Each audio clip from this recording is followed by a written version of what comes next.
we got divorced for insurance purposes, and then we got married for insurance. We got divorced for insurance, and then we got married the second time for insurance. Wow. Yeah. I don't believe in marriage. I don't like it. Beautiful. Yeah. But I mean, I think it's good to choose that you want to be with somebody, and that's whatever that means to you is great. You know? Yeah.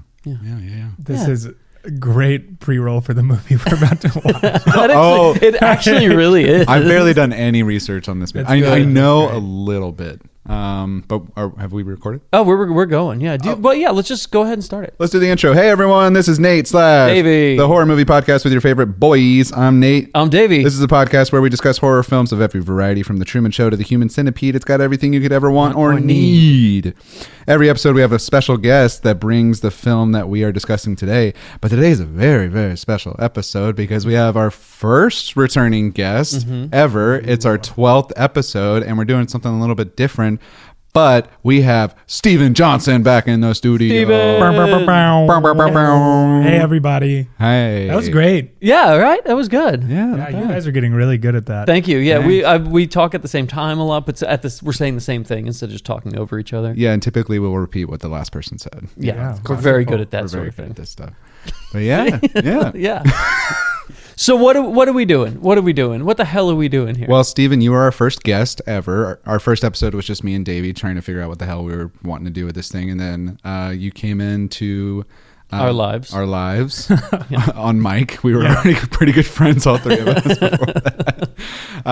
And we came up with the idea to have someone bring in a movie, and you brought in a movie, and we recorded it. Yeah. And I think this time I'm really nailing it. This is a better one. Okay, this is a better one. You think this was a better one? Better than Sinister? Yeah, I think so. Is I've seen this movie, and so I do know that. Bagul, oh, you have? Yes, and I love it. And Bagul makes a very special appearance. Yeah, in this for movie. eagle-eyed viewers. Yeah. Bagul is all over this. I have not seen this movie. Wait, what? Okay. Yeah, and I mean, for people who don't know what we're talking about, watch episode 2 or listen to episode 2 of this podcast, Sinister, with our friend Steven Johnson and Vincent D'Onofrio. Yeah, boy, Ethan Hawke. Love that. I mean, I love that movie. I'm really excited to be back for this one. This is one that has just been on my mind like forever since I first saw it. What were the other options? You were debating between a few. Okay, I sent you all a big list. And what I didn't send you is the note that I had in my phone. That was an even bigger list. I narrowed it down to 5 yeses. But I thought about doing Event Horizon, which I thought would be fun because it's like Hellraiser in space. It's like weird demon sex stuff in space. Then Green Room just felt which I have never seen. I've never seen that either. But it's been on my list because I was like a touring musician for a long time, and everybody was like, you got to watch Green Room. So one day, that'll be episode 23. I mean, it's a great movie. Yeah. I love that. Okay. I don't remember. There was another one. Head. Yeah. There was one. I think there was one that we had all seen. I also said Hereditary, and I think just for anybody listening, like that's crazy that you haven't done Hereditary. I think that's like the modern horror movie of the last like 10 or 20 years. I agree. Yeah. I think that and like Get Out is like what this generation has brought to horror. Yeah, absolutely. I like his second one better. Midsommar? No. Nope. No, not Nope. Them? Us? Oh, Us. Yeah. You like Us more? I like Us more than Get Out and Nope. I think Us is I predicted the ending, man. I don't know.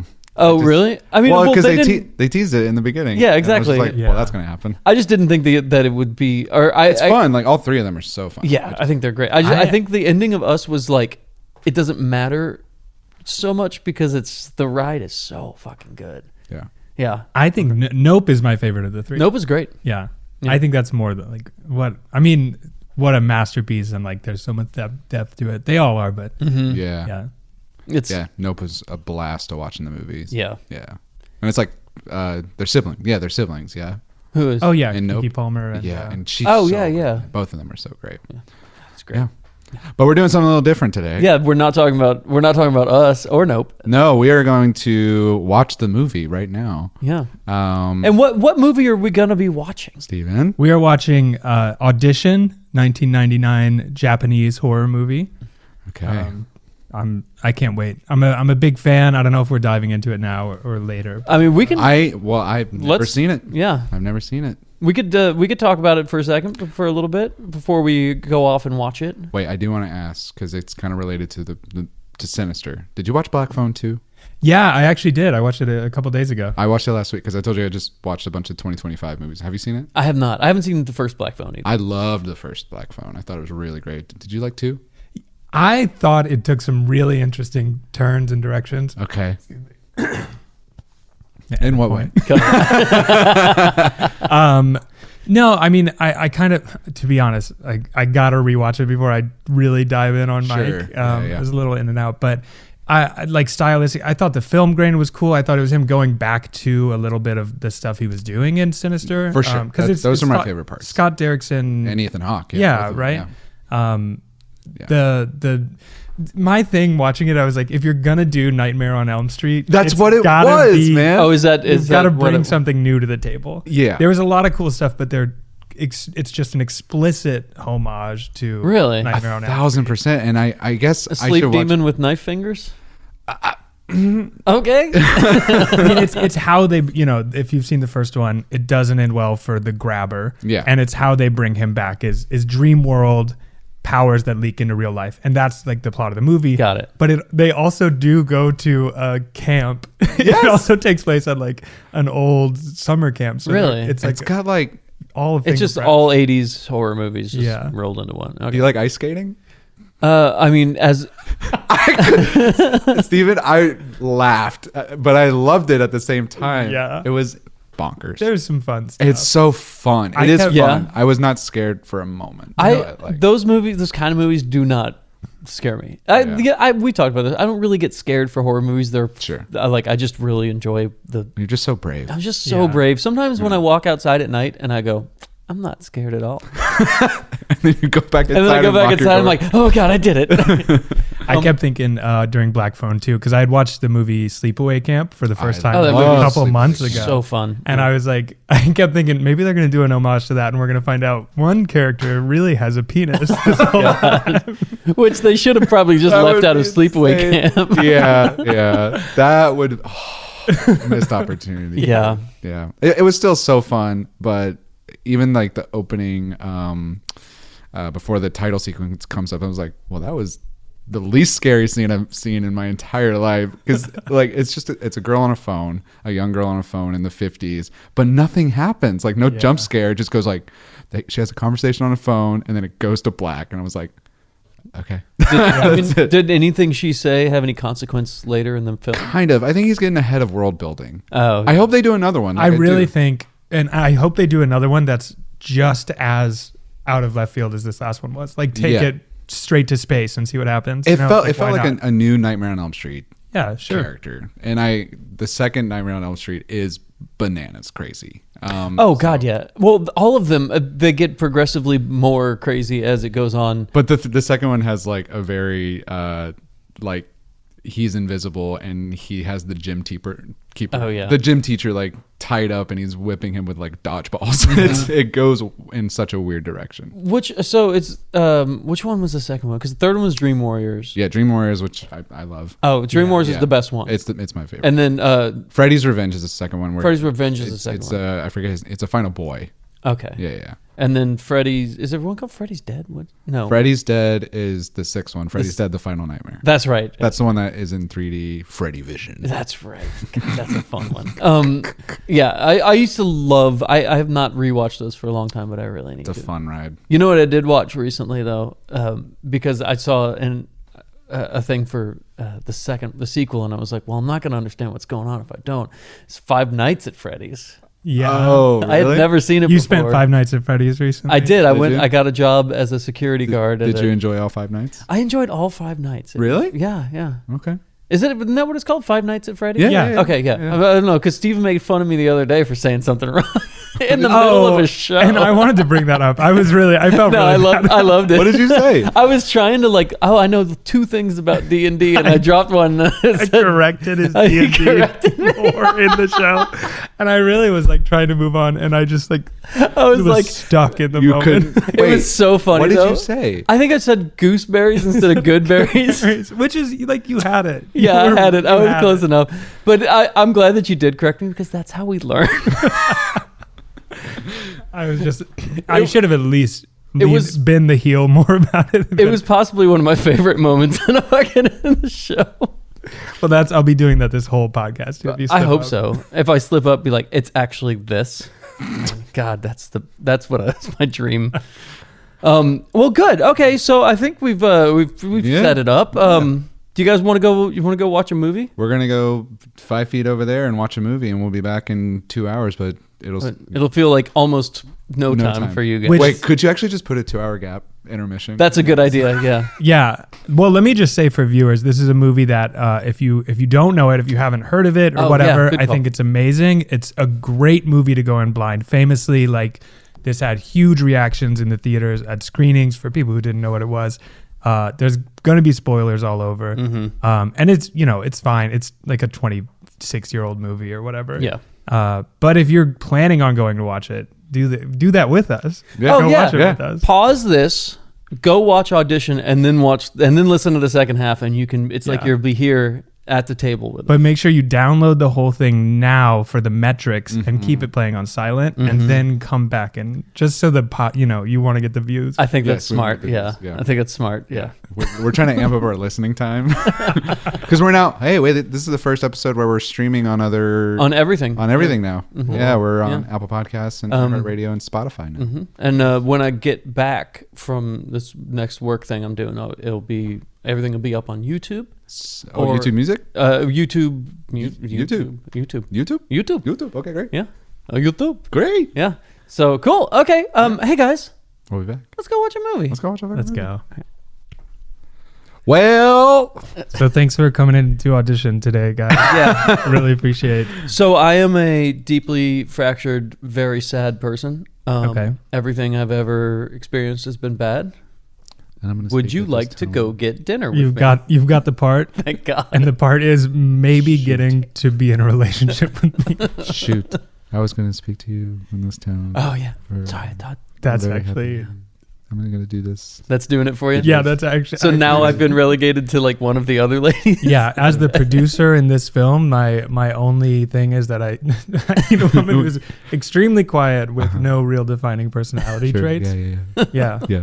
That was let's just diving right into it here. I'm diving into it. That was the most like egregious thing to me was like every time she said anything, like we talked a little bit about it while we were watching the film, but every time she said anything, she's like so much quieter than like, and just it's so obvious that it's like they don't want her to appear to have any agency at all when she's going through it's so off-putting and like I don't But he's so understand it. infatuated with her. I know. This is my first time watching it. When's the last time you watched it, Davey? It's been a very long time. I don't know, a decade maybe. Yeah, Steven? probably same here. I had seen it a couple of times, Yeah. like years and years ago, but probably about a decade. Yeah. Okay. And so it felt like I'm saying a lot of this to you guys again as if I hadn't said it before, but I was hoping that when I watched it this time I'd be like, that makes so much more sense now. And it doesn't. No. It doesn't, but it does, but it's like it also did not get easier to watch. Tough. It's a tough watch. I thought it was going to be worse. Oh, really? For some reason, maybe it was just talk on the internet or something that, I mean, she kind of pierces his eye in that scene, but I thought she was going to pierce his penis. Oh, well, that's And we were going to see that. I mean, maybe she did. You think she, what did she say? Tickle, tickle, tickle. Kitty, kitty, kitty, kitty, kitty, kitty, kitty.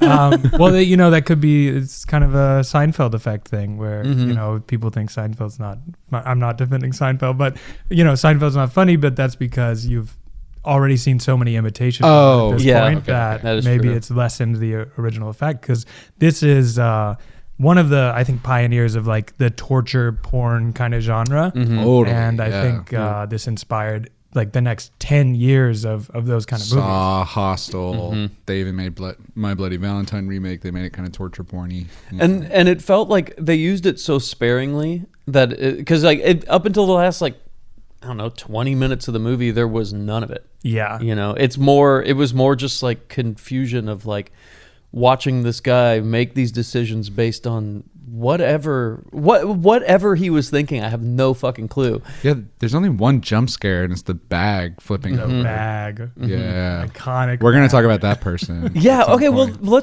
let's just. Yeah, okay. we're going to bounce around. Who gives So a shit? real Who is quick. that person? Spoiler alerts. If you did not watch Audition, 1999. Yeah, this movie's Yeah, a Gen 2001 Z. in the U.S. Okay. Release. Okay, 1999 so yeah, Japan. 99, 2001, whenever it doesn't matter. Just type in Audition movie. Watch it first because it's we are going to ruin everything starting aspect of like this movie. now. Yeah, so if you haven't heard of it or seen it, this is a movie that starts out. Nice. Liquid Death, sponsor of the podcast. Sponsor- hey, I'm yeah. putting it in the universe. Yeah, I'm just going to go ahead and do it.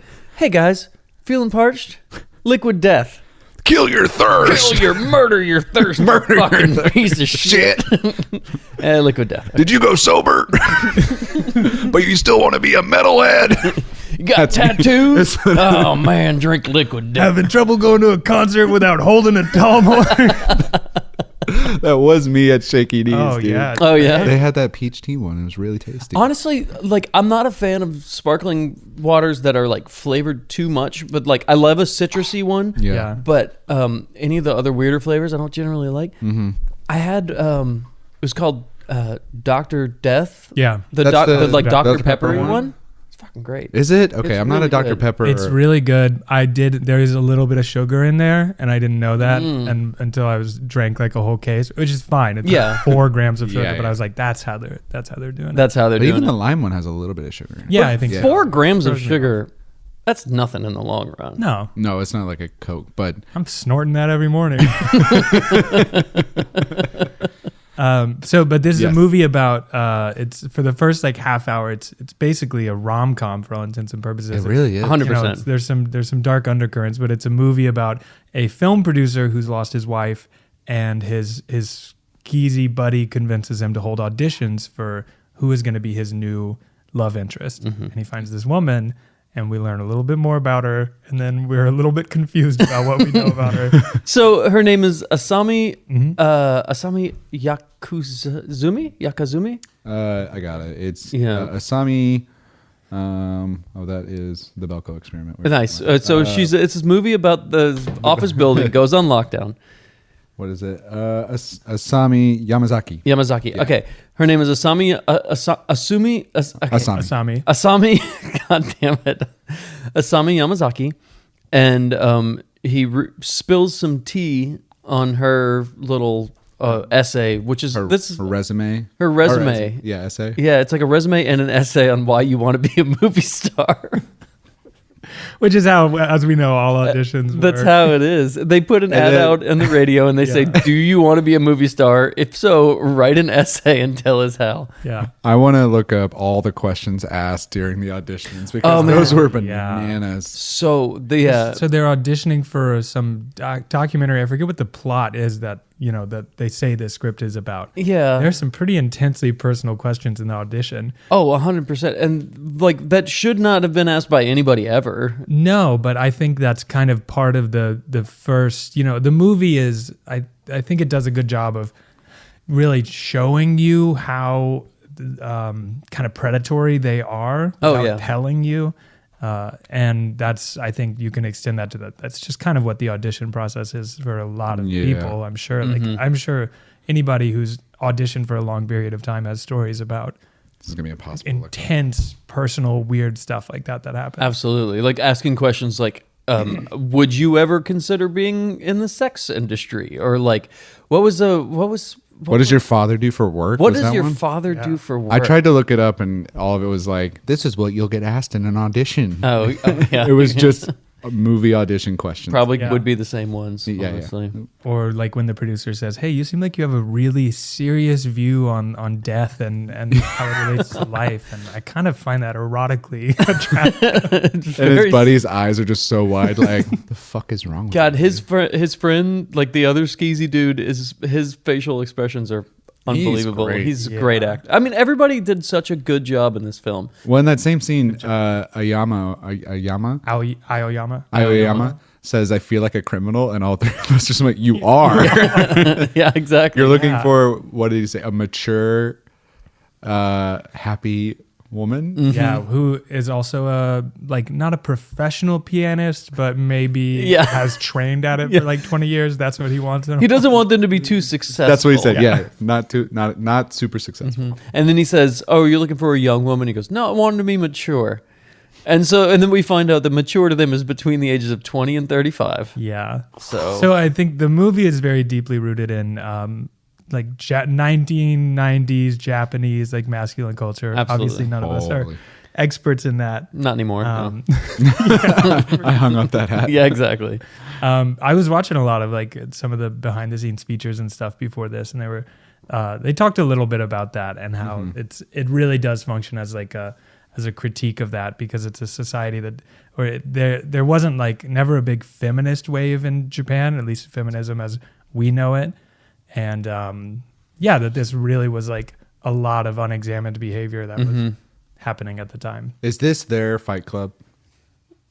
Okay. It's interesting. That's interesting. And it's funny that you say that, because I kept thinking like a lot of the shots and the way that it's directed in parts, not in all of it, but in parts feels very Finchery to me. That's true. Yeah. Yeah. And I guess I hadn't really thought about it until you said what you just said, Stephen, but like Fight Club is all, false masculinity and just the disgusting parts of masculinity and male loneliness in the 90s, right? Yeah, all and Fight Club is. all told through like the male perspective, like this movie is too. Yeah. It's so funny, especially about Fight Club, because the people that watch Fight Club and are like, "This is the greatest movie I've ever seen," are the ones that fundamentally completely misunderstand the. I'm just like you. I'm just like Tyler Durden. Man, the hero of that movie, Tyler Durden. It's like, okay, bud. I feel like So they watch this and they go, I should really hold some auditions. You know what?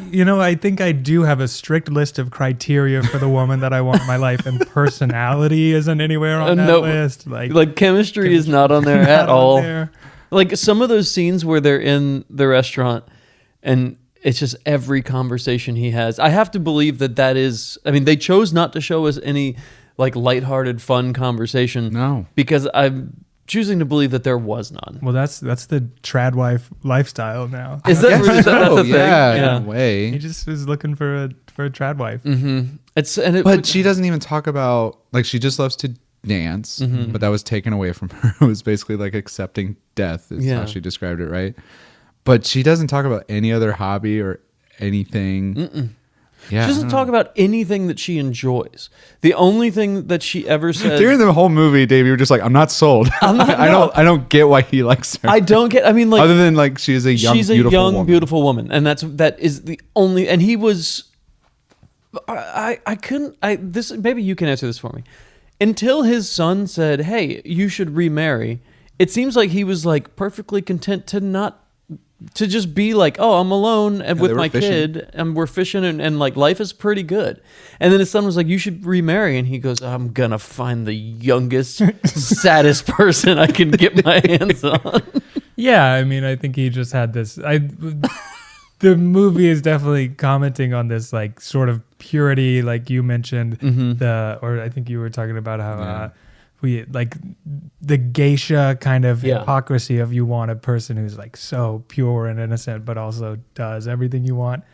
I think about him not having I think the secretary character of the movie is important to that piece, because he does have a fling with his secretary, clearly breaks her heart and leaves her, like uses her in a way that is not okay. And like just in terms of like emotionally, he's just taking advantage of her and then never talks to her about it again. Riddled with guilt. Yeah. Doesn't even acknowledge it. And like when she's talking to him, he's just like, whatever, just go if you're going. Yeah. Interesting. He's a good father, though. He is, and that's where I was. So maybe that's why. I mean, that opening scene is pretty devastating. Yeah, it's really, really sad. The kid with dinosaurs. The diorama. He loves dinosaurs. God, he's loved it forever. His son in the movie just is obsessed with dinosaurs, and every so often the movie cuts to his son just being like, "They found a new dinosaur. They found a new one. I bought this new statue. Like, I gotta go to my room and look up this dinosaur they found in Peru." He leaves the house at one point at like after dinner. That's because he's like, they just found a new dinosaur. He says, "I have so much to learn." And like, where does he go? It's 1998 at the time when they're filming this. It's like, where's he going? This The late dinosaur, like the press conference museum. Yeah. Oh my God, they're trotting it out on the stage. It's gonna be great. Hey, that kid is my hero, man. Honestly, and I love like great. every time you see him, he's got more dinosaurs around him. Yeah, that's a good point. And when you finally see his room and there's just like dinosaur models everywhere. It was great. It's really sweet.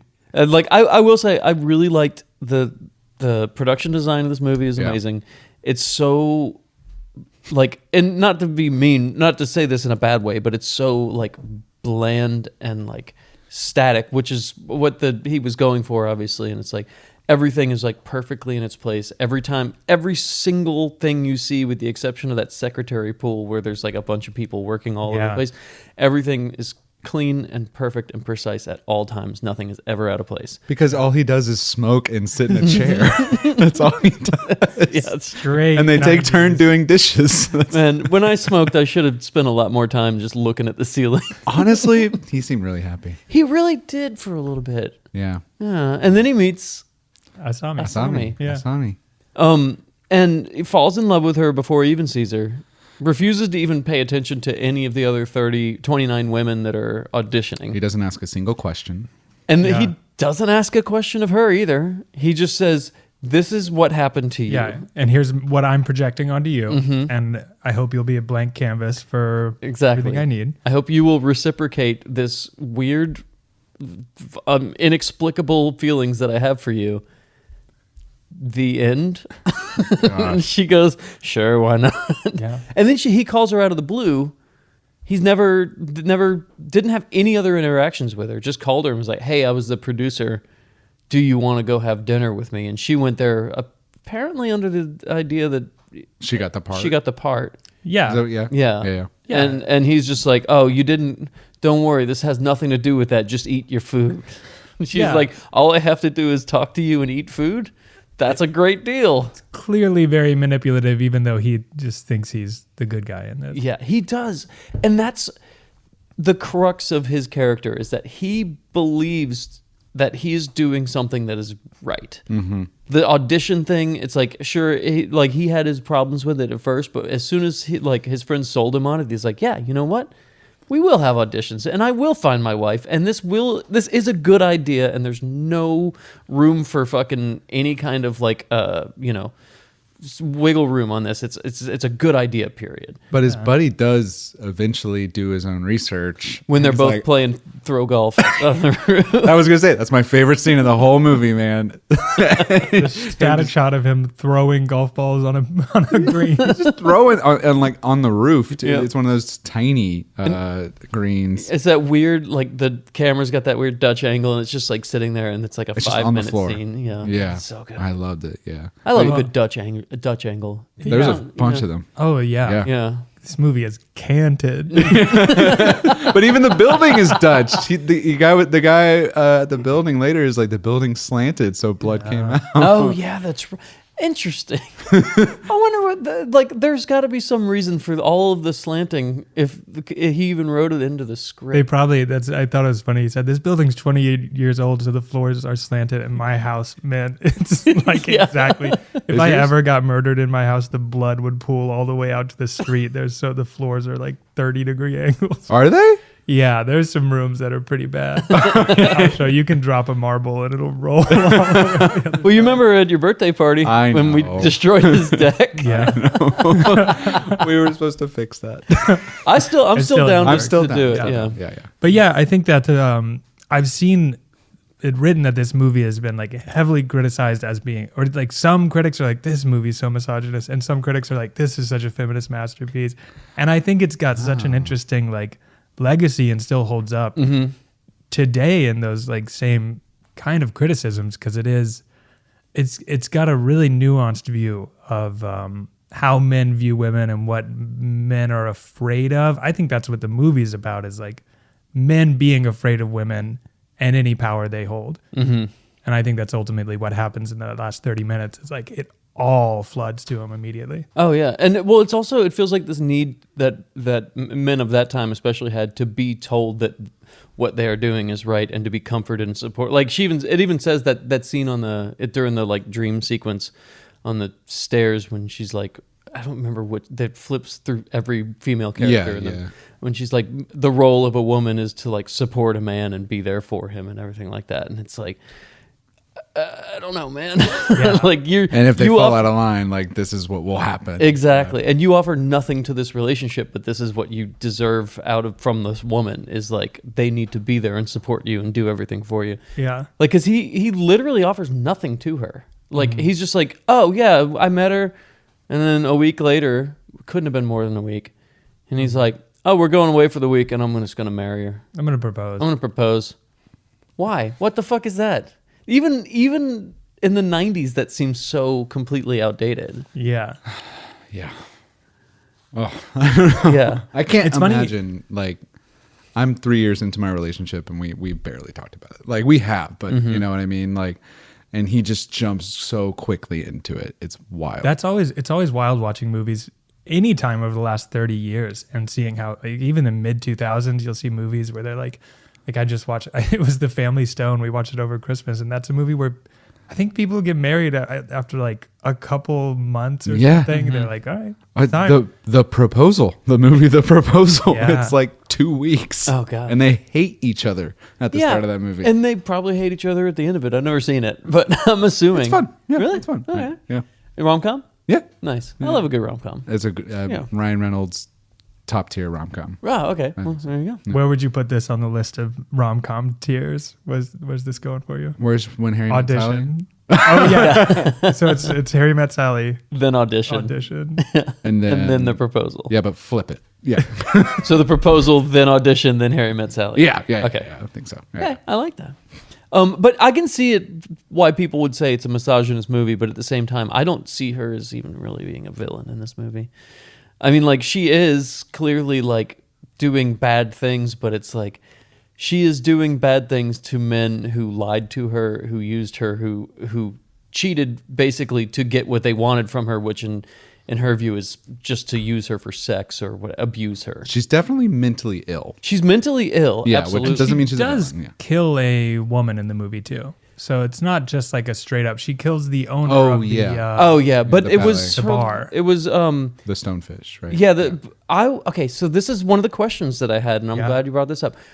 So he says it had something to do with her lover, and I assumed that it was the guy that. Okay, bear with me here. The guy who was the manager at the record producer or whatever at the record label who disappeared. I had in my head canon the person who owned that bar was his significant other. I think that's correct. I think So, they do say that. Or he hint at murdered her in the same way he was going to murder she was going to murder the daughter. Or God damn it. She murdered her in the same way that she was going to murder his son because he loved somebody that wasn't her Yes. after he said. I think Asami kills the owner of the bar because she was in a relationship with the person that Asami was also in a relationship with. Exactly. Which this is guy in the bag. That's what I was like, is it him? Because she cuts off every finger on that guy's hand except his ring finger. Okay, here's another question that I had. Yeah. Are you ready for this one? Yes. Is there a guy in a bag? Because I do not believe that there is a guy in a bag. I definitely saw a guy in a bag. I know I saw that. a guy crawl out of a bag. dude. Okay, I know you saw a guy crawl out of a bag, but we got to stop and we got to think about the sequence of events that happened. You're saying because it was in part of this like dream sequence. He goes. We definitely saw the bag move outside of the dream We saw the bag move outside of the, but We saw her take her reusable shopping bag over to Trader Joe's, pick up. It had the guy in it the whole time. yeah, that is true. She takes it home. He's like riding in it like a puppy. Yeah. Little happy. Oh, Don't even talk about Gangu. So one of the only things I've ever looked up on this movie is the guy in the bag, because there is a very questionable thing, and I having just looked it up again. I'm thinking We should say, so for viewers, there's a lot of long scenes of before we really know what's going on with Asami. She's in her like apartment, sitting alone in silence with her hair over her face, waiting by the phone. And there's For a this bag. There's a Creepy giant producer bag. to call her. Yeah. Yeah, big burlap sack in the background. It's a normal human-sized burlap sack that you would have in your home. in the foreground. Exactly, Well, filled got it. with some human-sized thing. And then at some point, The bag jerks. It's like the Such a only good well, jump yeah, scare. it's like the first real scare, the first thing that happens in the movie. it Yeah. full on flips over. Yeah, it Like, flips over and there's- like rolls across There's the room. either a person or an animal in there. Like, So yes, but the question is that something that actually happened at all? Like, because here's what I found out while I was reading after this is that guy that is in that bag is supposed to be the record producer, but the record producer in the book dies while she's cutting off his foot. Okay. So he Okay. has a heart attack and dies while she's cutting off his foot. is the bag in the book? The bag is in the book, and it's a dream sequence. Okay. So the bag doesn't exist. The bag is a thing that he comes up with. It's his personal headcanon on what she must have done based on what he has gleaned from her so far. I will say that I don't know if that's Miike, 100% Takashi true. Miike, the director, who Yeah. we got to talk about in a second. Yeah. He has come out and said that it's not all a dream. Because there's a couple fake endings. The last like 30 minutes is basically one long dream, hallucination sequence. But he has come out and said that it's like all the torture, the stuff that happens is not all a dream. No, the torture is not a dream, but the whole like, because okay, you're seeing it from the point of view of Aoyama. Yeah. Yeah, of Aoyama, and it's impossible that he would have even known any of this, and it all takes place from when he's blacking out, from when he starts up here and starts falling, cuts away. You have that extremely long dream sequence, and then cuts back as he hits the floor. Davey, I hear you, but I saw a guy come In out a of bag. He came out of the bag. He didn't have know. a tongue. She also puked into a dog Dude, bowl. And that then was fed the it to- worst part for me. Him eating Needles it- don't oh. bother me. Like the fucking cord that cuts through meat and bone so Yeah, easily. Like, I love that that's so in much. Saw. I've seen Yeah. it. You puke in a bowl and have somebody eat it. Yeah. Fuck you. it's funny that because- made me so mad. I was like, I know this movie has needles and eyes. I know that. Yeah. Oh God. The puke, hated him that. eating it did not bother me that much, but when she's carrying it there and And it it spill- spills a little oh. bit and there's like chunks, I was like, that's fucking Oh, awful. well, when he sticks his fucking face in it and like a little Yeah. piece of corn pops out. and he says, yummy. yeah, he says yummy. Oh, I do think, I mean, to support the dream sequence theory of it, yeah, it's all stuff that Aoyama hasn't seen. Yeah. And most of the movies from his perspective. So, yeah. and I think of a lot of the dream sequence is him, like all of his deepest fears and sexual desires and repressed stuff. And I think we see that dream sequence pretty shortly after we see that he needs to feed Gangu, the dog. Yeah. And then we see the dog bowl, the drinking the vomit from the dog bowl in Yeah. the dream sequence. And like that could be a metaphor for like ownership and how he sees like his relationship with everything around him. Yeah. That's, I mean, Yeah. definitely how he sees her at the very least. Like she is something to be like, you're mine now. I'm going to propose to you. You're going to become my wife and my property kind of thing. And so it is like, yeah. Does his buddy pop up in the dream sequence? Because I feel like every character he interacts with. They flash back to the bar. Yeah. Yeah. Oh, and they But- see the bag in the bar Yeah. Yeah. But Wait, I the don't- bag was in the bar? for like a split second. They like look never over noticed that. and then it cuts to the bartender inside of the, In the dance ballet studio. studio. And my favorite character was that fucking bartender because he shook that cocktail Great, correctly. great one scene part. Like that's an actor they cast perfectly. He's yeah. got a great look. That shake. Oh, Yeah. yeah, great, perfect shake. Great shake. And that But, hey, hats off to perfect you. little tiny martini glass that he didn't spill a drop. He's probably a real bartender. Yeah, he probably He's is. a real bartender. They're like, shit, we forgot to cast one. Just grab one. That's probably his bar. I also we'd be remiss if we didn't talk real quick about Mr. Shimada's robe. that I says, think you want to talk I about want to talk about it so Yes, bad. you wanna Really, talk about it. this is. I was so glad we watched this movie together for stuff like this. There's a character, real horrible person in the movie, and just like creepy psycho stuff watching him. But this whole movie, in all the flashbacks too, he's Asami's former ballet teacher. He's this abusive old creep. And the whole movie, Davey, do you want to take over? I just kept every time you see him, he's got a robe on that just God, this all movie's over so hard to printed. research. It's just all over printed, and it said like beef tenderloin and lemon veal steak all over it.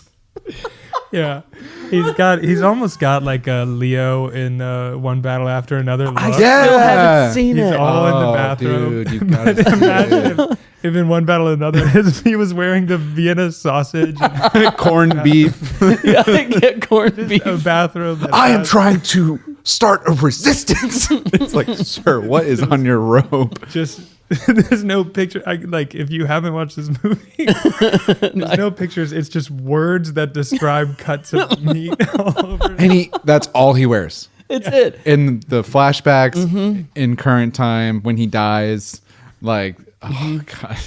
Yeah, He was getting Great his head wardrobe. chopped off. Yeah. And what you just said. Lemon veal steak.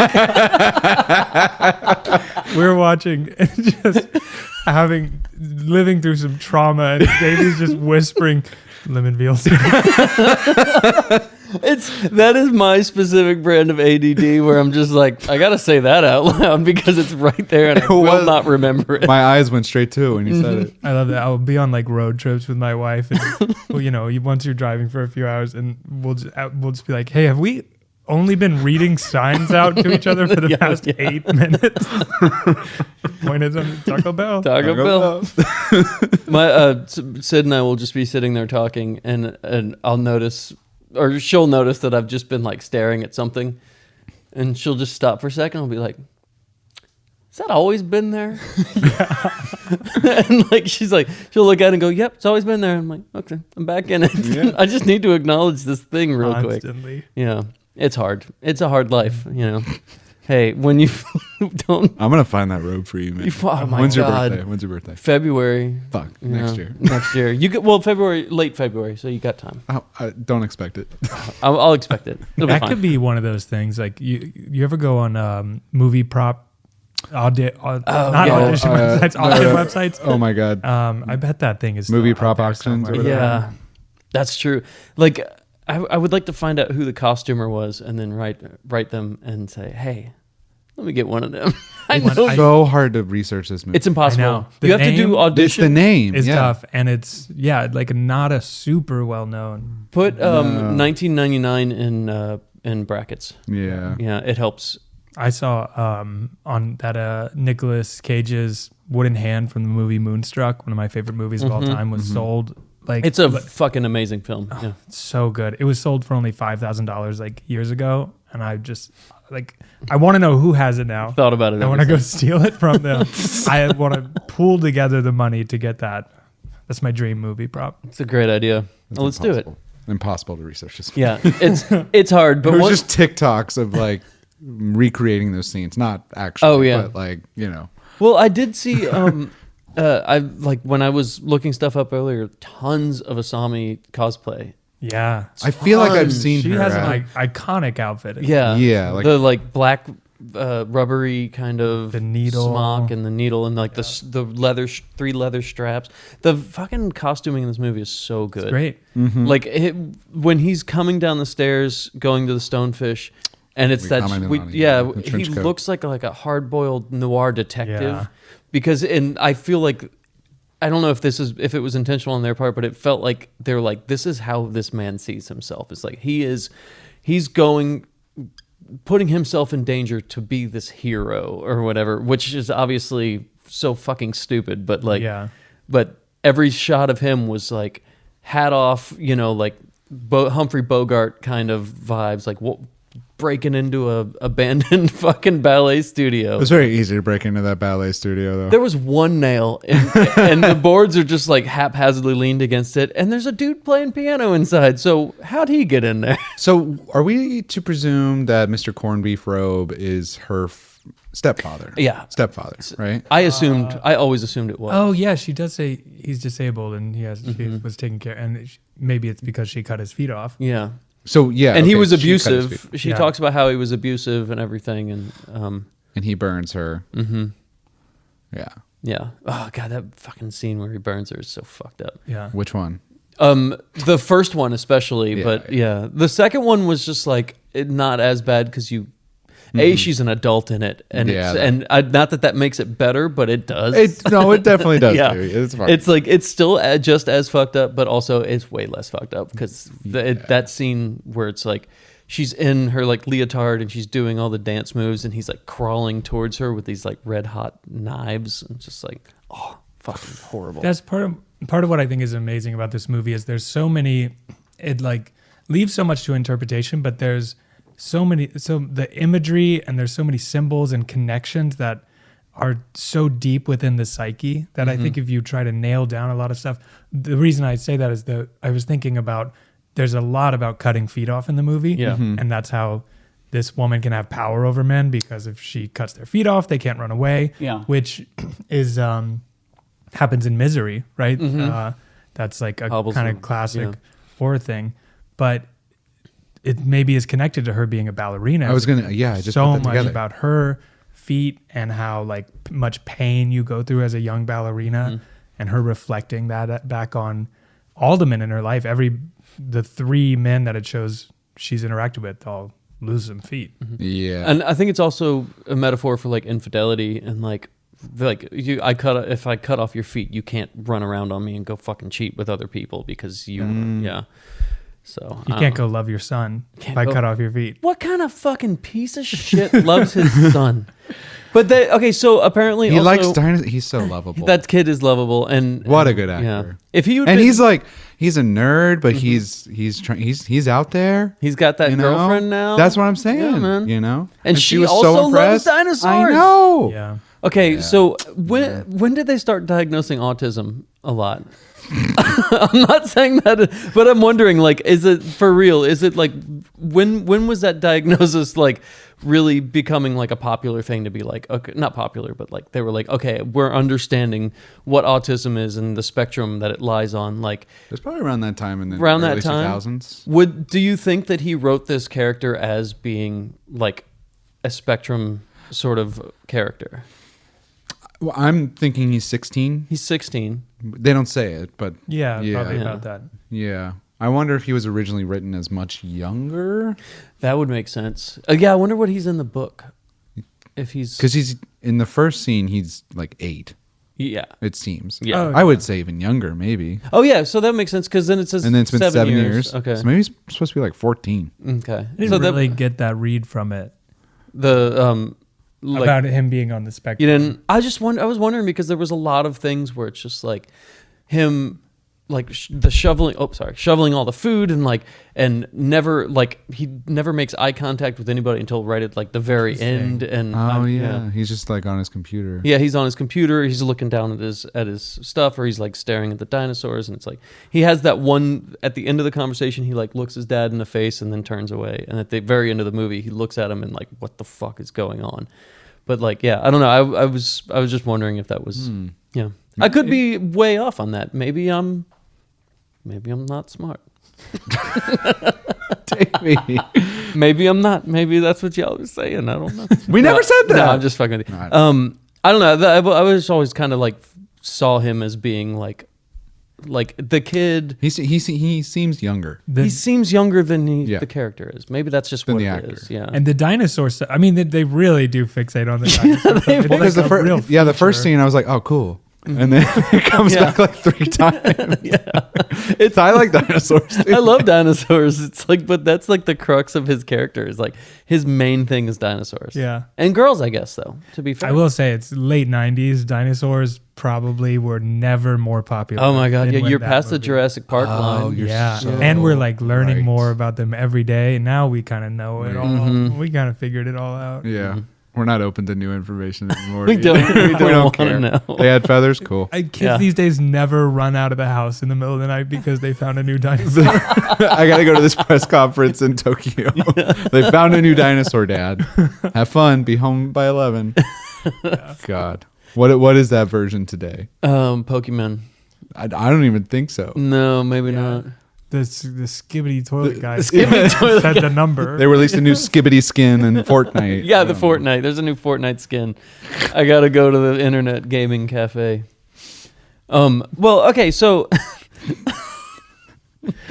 so this movie is by director Takashi talk to us about Miike. Mm-hmm. Yeah. I'm a big fan. I went through a big phase in college of watching a lot of his movies. And we watched this on Blu-ray, which you got from Videodrome. You rented it? Or I bought this. You fucking man. bought it? Hell yeah. I needed Hell yeah, it. dude. Yeah. Hell yeah. I've And we got- watched it with an intro. Oh yeah, he had a really sweet director's intro where Yeah. he was like, "Hope you all like this. I'm really proud of it, kind of, but I probably would change some things." Mm-hmm. He said he was nervous. He dude. said, "I'm very nervous," and that he said, "I think this movie represented a real turning point in Japanese cinema." Like I looking back. love that he is able to look at his fucking film and go, what I did was important. Yeah. And it didn't come off as being like self-aggrandizing or anything like that. He's just like, I made this thing. It's not perfect, but after this, things started changing. Yeah. Whatever that means, it doesn't Yeah. matter. It's like, I love that. I saw another interview I watched one on the disc with him, and he said like that he never expected this movie to resonate internationally. He was like, I thought this was a movie really specific to like the Japanese myth when I was making this, and that I never expected it to connect with everybody like all over the planet.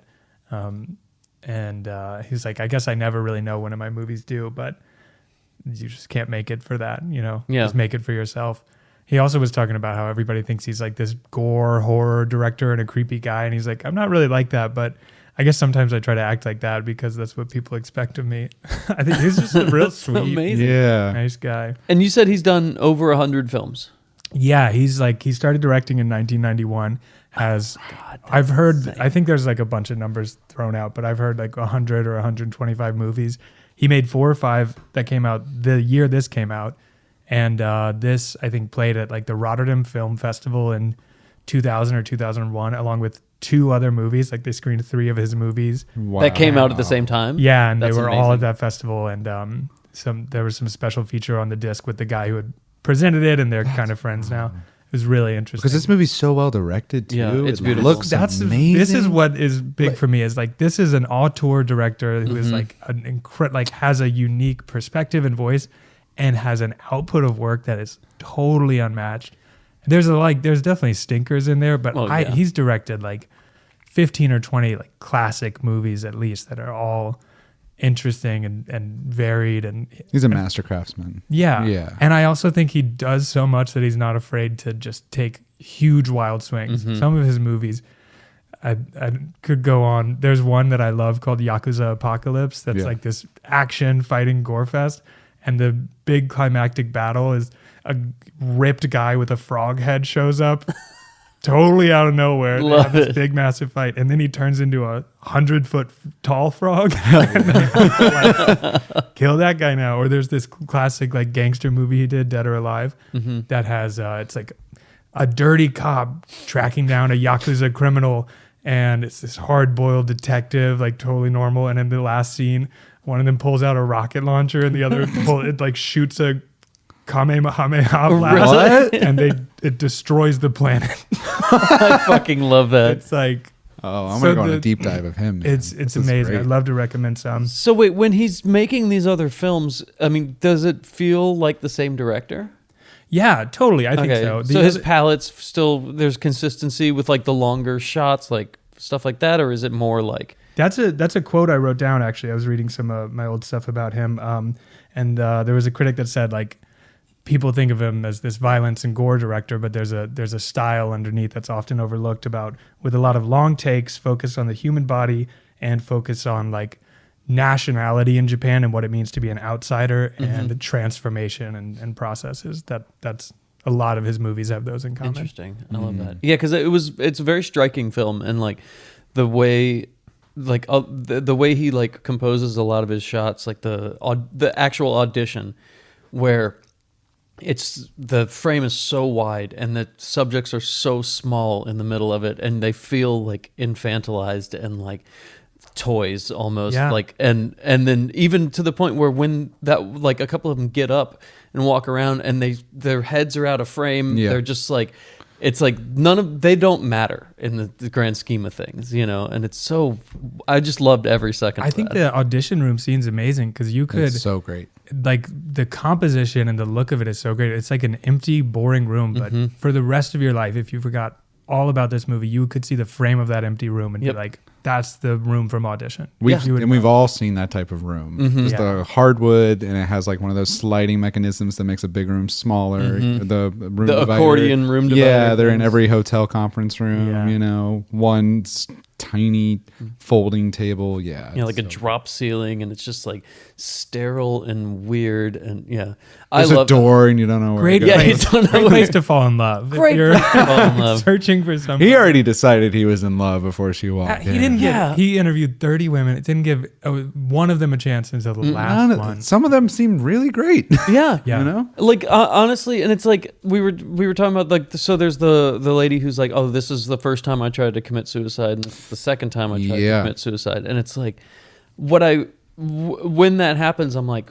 what do you not feel about this person who is also like deeply like hurt and has these issues like that you feel like you could probably help her as well? Like why is it just because he spilled his tea on this thing and it was like kismet where he's like, wow, this is a sign? Like it felt like there must be something where he was like inner monologue of him being like, wow, like why would I have spilled it on this, and then pulled it up and then read this amazing essay from this person who is also beautiful, you know? Do you think there's any connection to the fact that his wife had died and she felt like she accepted death? Like, is there something there that he was connecting to? Well, I think Probably. because he clearly loved his wife Absolutely, so much. Yeah.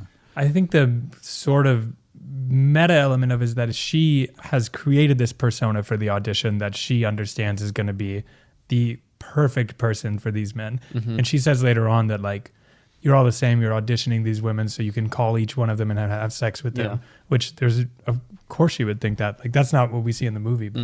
But that is the it's so MO of a common. lot of these people. Yeah. It's Yeah. so common. And Yeah. so she creates Yeah. this like deep, dark persona to match what I guess men at the time would be like, I'm dark and mysterious, or I have this dark side. And maybe she's like appealing to that in a way. I think that works perfectly.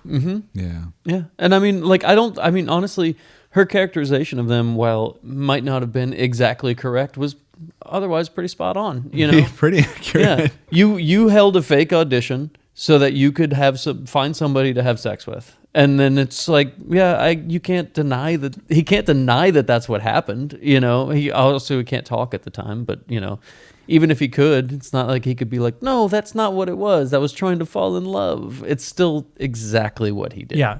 And to go back to the audition scene, we're just watching them like quantify women. Yeah. Like put these certain metrics, and there's even the part where they cut to a woman and we just never even see she's just not conventionally attractive.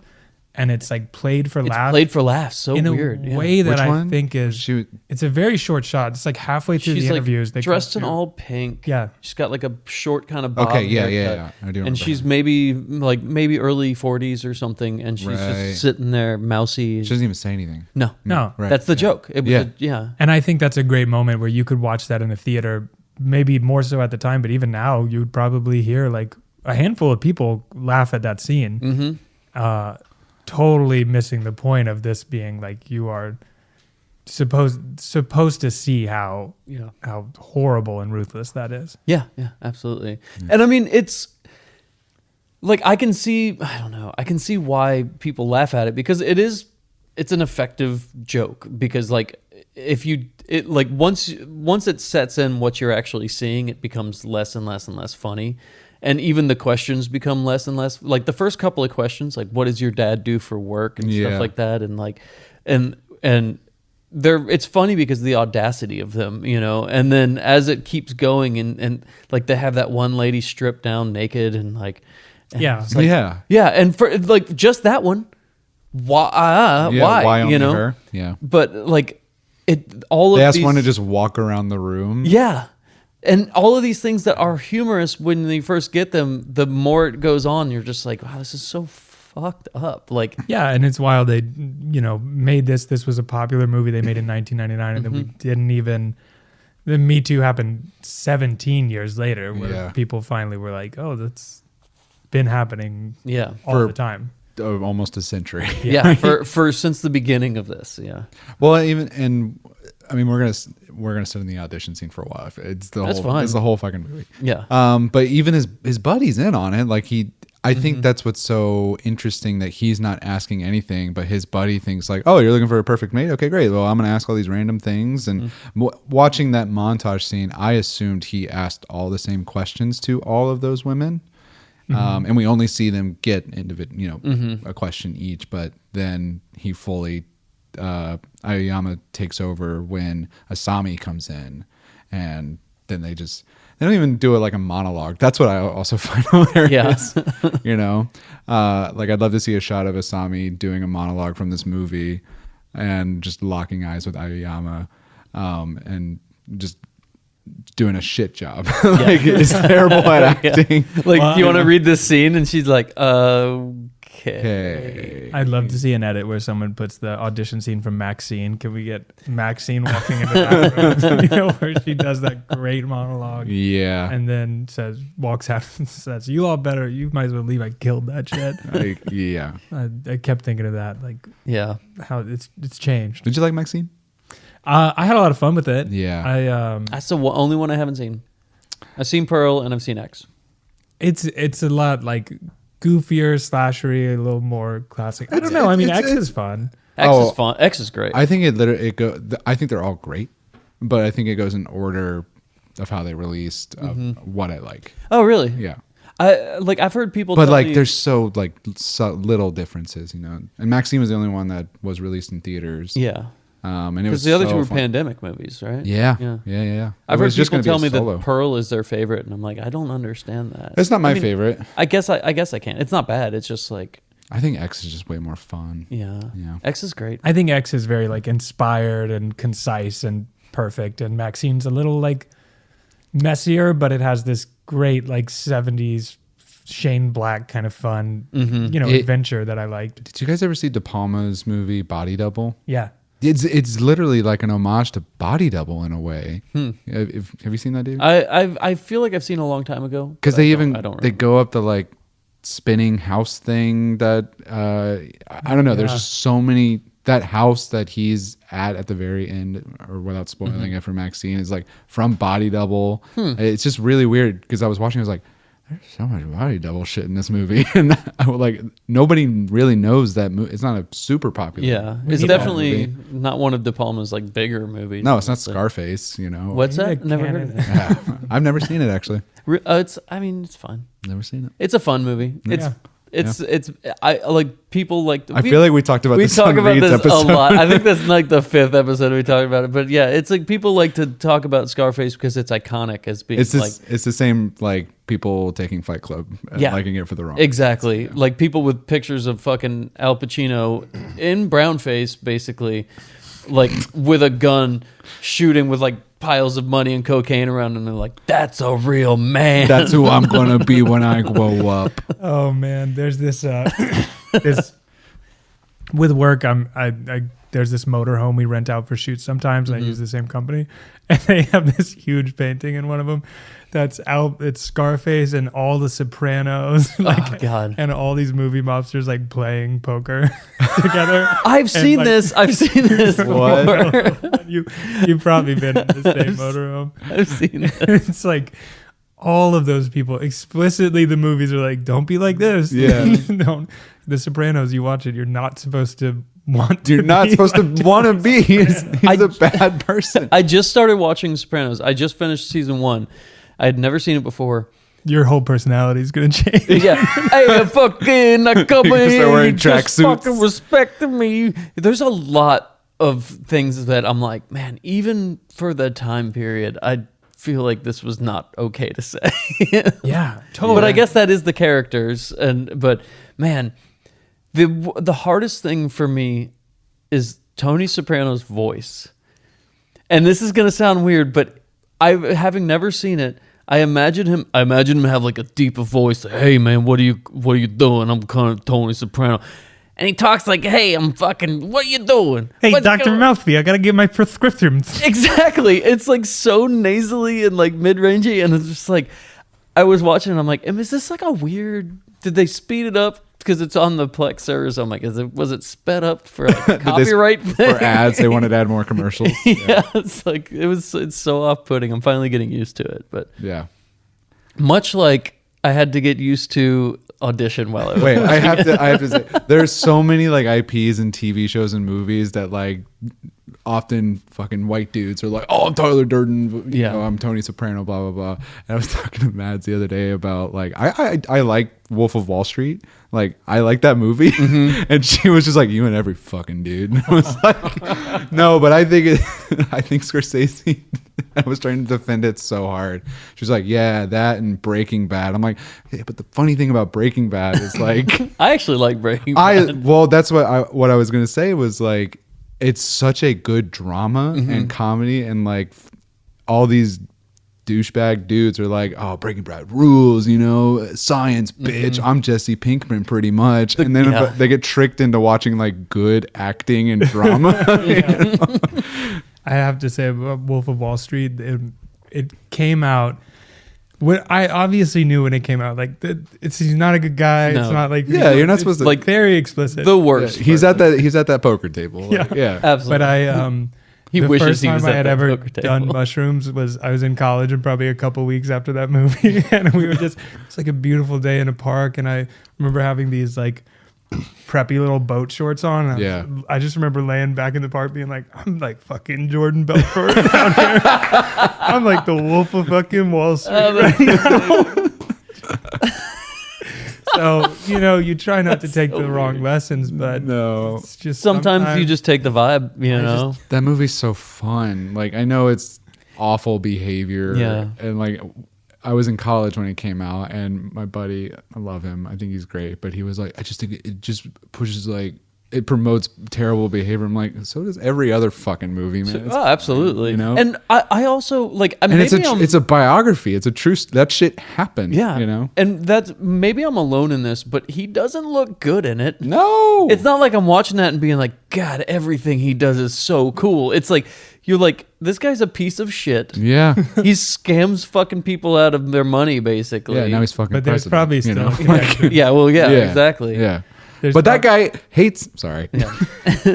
But there's a Yeah. direct line between me watching Wolf Wall Street being like, oh, this guy sucks, I hate this guy, and now I'm out on the Poly Market betting house, like, putting a couple the $2 down here, like I still don't understand. Our buddy Will Wright tried to explain to me the Kalshi.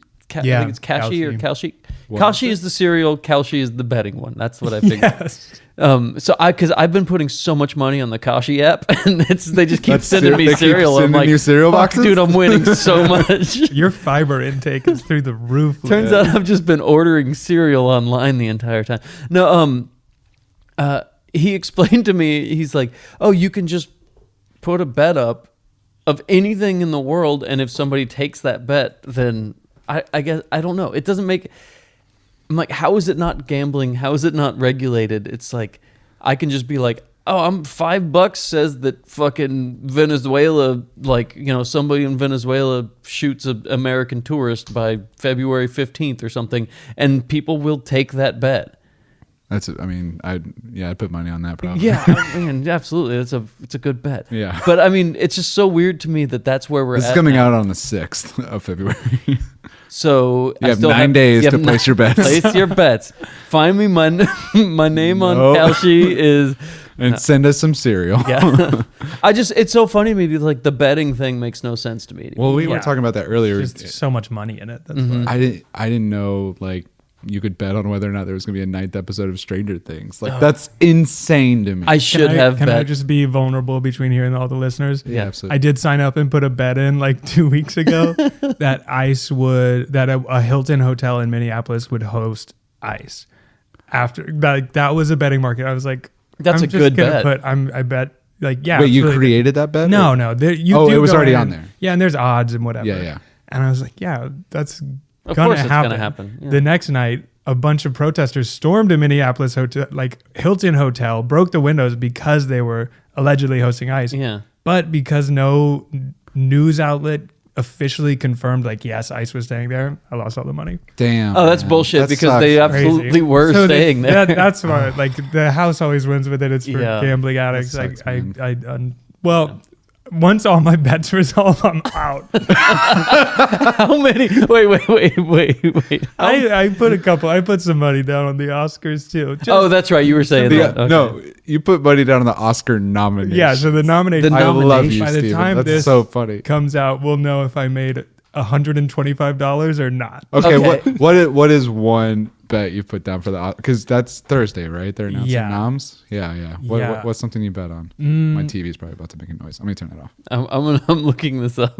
I definitely bet on Wagner Moura getting a nomination for The Secret Agent because Okay. I think he's an outsider, but he's getting in. I think I put a bet. This is like bad. Listeners, don't. It's gonna sound so cool when I do it. You're gonna want to sign up, but don't do it. This podcast is brought to you by what Polymarket? I think there's an outside chance Jacob Elordi gets a Frankenstein Best Supporting Actor nomination. You think so? I think he got a nom for the Golden Globes. I think it's a tough pool this year, but there's a chance he gets it. What am I 20? Michael B. Jordan. Oh yeah, I did put because here's the thing. It was like 5% chance he wins Best Actor for Sinners. And I was like, I don't think it's gonna happen. But if I don't think it's gonna happen. a couple of dollars down on it, and I Yeah. could win, some money. I think Coogler stands a chance of winning director. Yeah, that'd be nice. Yeah, because I think I don't know. They have to give it to PTA. I feel like He I think he that's gonna deserves it sweep. at this point, and I think that's. Wait, PTA has never won an Oscar? I don't think so. Has he? I actually don't know. I don't think so. I think he's been mean, nominated a couple. He's been nominated 3 times. So that means that he's going to win. He's Put your money on it. Yeah. Assuming, but not looking it up, I'm going to say PTA is going to win. That makes The market right now on whether there was a guy in the bag though is pretty. It's still going? It's just how you have For 27 years, it's Once still been going. NBC finally reports, yes, there was a guy In the bag. in the bag in Audition. You're going to win so much money. God, dude, it's just been building up. This For dream sequences and stuff like that in movies, I'm like, it's kind of fun to think there was a guy in the bag. It is fun to think that, and And I don't mean to take away the magic, but for a moment, I thought he was seeing himself. That's what I thought for a minute. interesting. And well, you never see the guy's face, right? Well, you see like a dog bowl. You see the bottom half of his You face. see like right here, Yeah. like cheekbone area. So it could. I mean, but that speaks towards the dream sequence side. but of he's things, not actually there. Yeah, I know. because he's not there, and then you see like her as the little girl feeding. Oh, God, that seems So he's like picked Ruined. out all these parts, all these things that he knows about her, and some things that he thinks about her. Meaning, like he thinks that she cut 3 fingers and a tongue off of somebody and left it at this apartment, which she probably did, But then it's like, he has no way of knowing there's somebody in a bag, and I also feel like the shots where you see her with her like hair down, sitting by the phone, is again like just this thing where that's how he is assuming that she's just like waiting for him to call. It is all from his. It's all from his yeah. perspective. And so he's just like wrestling with, I should call her because she's waiting for me. She needs me to call. And That's the first time she smiles, right? yeah, when the phone rings, it's the first time she smiles. And so I don't know. I feel like everything that happens in her apartment is in his imagination, or at least like in the collective imagination in the movie, that way where we're seeing like a glimpse into what he feels like he's saving her from. That's interesting because he never drops her off at No. her apartment. Never sees her Yes. apartment. Okay. I think Davey's right, Steven. No, I think there's a ton. Fucking Polymarket. I had $10 on Davy Proof Stephen Rock. I'm betting 6 boxes of cereal that Davey's right. But yeah, I mean, it's like, I do like the idea that she actually did this stuff, because it adds to the sort of psychological terror of the whole thing, where it's like, she's been abused, and every time somebody tries to take advantage of her, she gets revenge on them, sort of. Yeah. And while she clearly has in the past done this to people, the record producer, the lady, her fucking uncle or stepdad or whoever Mr. Shimada is to her. He's just credited as man in wheelchair. Is that what he's credited? Even though it's Shimada's ballet. Man in beef robe. Old man. Man in beef robe. Old man in wheelchair, yeah. So he's not... He is her stepfather. He's her stepfather, but he's yeah. not Shimada. No. She put him in the place that he took away from her, basically. Wait, say that again? So why is he in the ballet studio? Is he in the ballet studio? I don't totally know, if the ballet Yeah. teacher is the same thing, because she does talk about her uncle too. That's a different figure from her past. Yeah. I don't know if the ballet teacher is the same person as her stepfather or not. But he talks to him. Yeah, no, Ayama talks to him. So he is real, because that part did exist. And he stands up, right? Yeah. And he just tells him to get out. But then we see Asami kill him with the wire. During the dream sequence, though. Is that during? Yeah. That's you're during right. the dream Yeah. sequence. Because he's still playing piano and talking after she cuts all through his throat and stuff. That wire. Oh, that's so good. Yeah. Although I have some physics questions. Okay. So she wraps it around, makes a loop around the leg, and then starts sawing with it. Yeah. But I just want to say that's the third time you've I'm feeling very and animated. You get mad today. at me when I do it. I've never been mad at you in my life. I had You want to talk Tarantino? No, I'm just kidding. let's talk Tarantino. No. Keep well, going. big connection Yeah, there is what? Wait, what's that? between the director of this, Miike, and Tarantino. They're close. Oh, collaborators. yeah. They're often talked about in really similar spheres. Yeah. Feet stuff. Yeah, the feet stuff. They do love the feet They do stuff. The love other feet thing, stuff. right after this, his other iconic movie is Ichi the Killer. Mm-hmm. There's some weird feet getting cut off stuff in that one. Interesting. We just have to watch that together, because Okay. it's not quite a horror, but it's more gory and psychosexual. It's a weird time. It's great. Interesting. Yeah, I Okay. thought this one was going to be way gorier, and it is. I It is, but- totally is. Very quickly. Just a Yeah. final Yeah. half hour.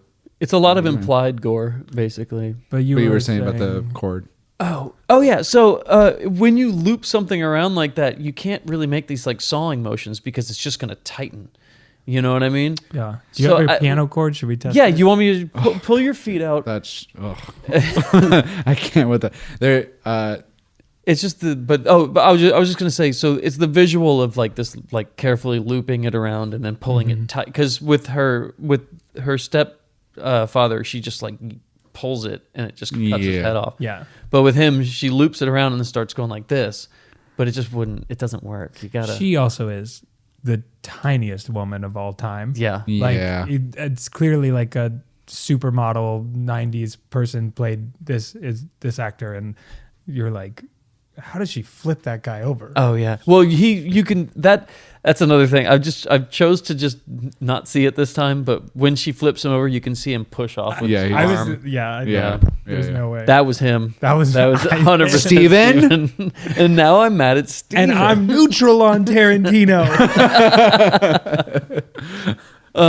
Okay, but yeah, so Well, I was just gonna say, I love the Saw franchise. I know you've only seen the first. I've only two. seen the first two. Three. I used to hate them. Really? I'm coming back around. Yeah. I just watched Chris Rock's chilling vision of the franchise. Spiral from the Book of Saw. I just watched that a couple weeks ago. Yeah. How was it? It was okay. It's fine. It's like it's It's a not fun the time. worst. I've come around on them a little bit, but Yeah. just in general, I'm not a fan of torture porn movies. Sure. Yeah, This genre. It's definitely not my thing. Yeah, I have a nostalgia for them growing up and watching them. they were kind of the first horror franchise for me. And then, they didn't make them for like 10 years. And now they're making more. I think Saw 11's coming out this year. Really? Saw 10 was good. Saw 10, that's what I was going to talk Still about. haven't seen it. Saw X is phenomenal, I think. It's kind of a character drama. And that's Saw in Space? No, they're not there yet. Okay. Yeah, they have some dignity. You're thinking Jason X. No, I'm thinking Jason X. Jason X. Where they Saw clone X. Jigsaw and he's on a spaceship. And, got it. Yeah. What was but- it? Was it Saw 8? Is that the one where they find just- that nuclear sub and then have to drive a car on top of it? Through an iceberg? Yeah, was that Exactly. Fate of the Furious? Saw of the Furious. Well, I really love the Saw spinoff, Hobbs and Saw. And I love Statham's interpretation Of Jigsaw. Of Jigsaw, He's yeah. so good. Yeah, he's so great. Want to play a game? Oh, To play a game. I'm just a working man and I got cancer. I'm an engineer. And I died in the third movie. That's where I'm excited now. It's like I know they get progressively worse, but like I gotta. What, fast? No, I've seen everything. Which one They are we get talking progressively better. The Saw movies get progressively And worse. I just said with such confidence, like the nickname for that franchise. What, is just Fast. Oh shit! You talking about Fast? Oh, bro, you want to talk fast? That's another one where it's just like people they watch those movies and they're like, Dominic Toretto, that's who I want to be. It's I like, feel that like one. that culture has gone way down now that Yeah. like Vin Diesel's been on Instagram for like 10 years. Oh, and you're Vin like, Diesel- something's wrong with him. The best Instagram follower. Have you guys seen Nutter Butter's Instagram? Yeah. the cookie. Yeah. Oh, No. man, Davey, They're do doing yourself like brain rot. It's stuff, just right? brain rot. It's Really? and it worked. I just I'm looking. At everyone follow. You're putting Nutter bets Butter. down on Nutter Butter. now Yeah, it yeah. worked on you? I want him to hit 4 million followers by February 6th. What happens if they hit 4 million? I make a couple bucks. Oh hell yeah! Oh weird. It's all so weird. And it worked on me. I was like walking through the grocery store and I bought some Nutter Butter. But no, Vin Diesel's Instagram is comparable to Nutter Butter. him and Sylvester Stallone, I think, are the two funniest follows. Is Sly on there? Sly is active on Instagram. Oh, what? Sly is constantly reposting like AI videos people made of him as like a baby Rocky, and it's the only it's the only AI content I will ever look at on my That's- phone. Is Sly being like, "Look at this picture of me in a suit. Isn't that kind of cool?" Wow, I this had Nutter no Butter idea. content is Oh, I do insane. follow Sly. What the See, hell? he's like Tom on MySpace. Once you get an Instagram, you're just following Sly Stallone. I think so. Um, Great. Nutter Butter. I'm for it. Dude, have fun. You know what it reminds me of? What? I don't know if you guys remember the Quiznos commercials with the like hamsters. these. Yeah. Yeah, they're still a huge fixture. Dude, hamsters were huge in the early 2000s. Yeah, right. Remember the Kia commercial? Oh, with the fucking all the hamsters, like Dancing? human head-sized hamsters. Yeah. Yeah. Oh, don't like that. No. I don't like it. I don't like big animals that What's should worse, be small. that or the Man in the licking bag. vomit? I would say human-sized hamsters are worse than licking vomit. Yeah. Yeah. You just don't like Kias. I'm not a big fan of old-style Kias, especially. Yeah. Like don't call your don't call your car a Soul. A soul. Yeah, just don't do it. And because Hyundai had the Del Sol, it's so much better. Did they? Of the Sun, bro. The Del Sol. I'm about to go fast in that Del Sol. Hell yeah. bro. It was like their answer to the Miata. It was fucking great. I've been, and I was sitting around waiting for who's going to have the answer to the Miata. Who knew it was going to be Hyundai? Like, shit, man, I want a Miata, but God, it can't be a Miata. I just wish there was an alternative on the The Del mid-range Sol? car market. Fuck yeah. The affordable, like, tiny fucking sports car market. We only got two options, baby. Have you guys seen a Miata in person? I drove a Miata. My old boss at the motorcycle shop I worked at They're pretty cool. bought a Miata for his girlfriend and was like, I need somebody to go pick up this Miata. And I Yeah. was like, I will do that. And so me and my friend drove for like 2 hours from Athens to wherever the fuck it was down south. got in the fucking most cherry Miata I've ever seen. Jet black with fucking gold wheels and all black interior and everything. yeah. And I drove it home, and it was the funnest fucking car I've ever driven. I'm sure, dude. It was so fun. And you're literally sitting 6 inches like from the ground. Like your feet are 6 inches from the ground in that car, and it's terrifying. There's a regular patron at the theater that has a Miata. Maybe you guys. I know who that is. Yeah, And I love it, I've been so tempted to ask them if I could have a ride. dude. I'm They're sure. I bet they would. absolutely they would. Yeah, they would. Knowing them, they absolutely would. And I'm here for it. I love Yeah, it. yeah. I love weird cars like that. Like I have a Suzuki Samurai, and I fucking love it because it's just like it shouldn't exist. There's nothing about it that is like somebody designed it, and Oh wait, yeah, you brought this to the theater. Yeah. and I texted you, or you drove away. I was like, "The fuck? What are you driving, dude?" and Liz was like, "Oh yeah, he's got a Samurai." I was like, "The fuck is that?"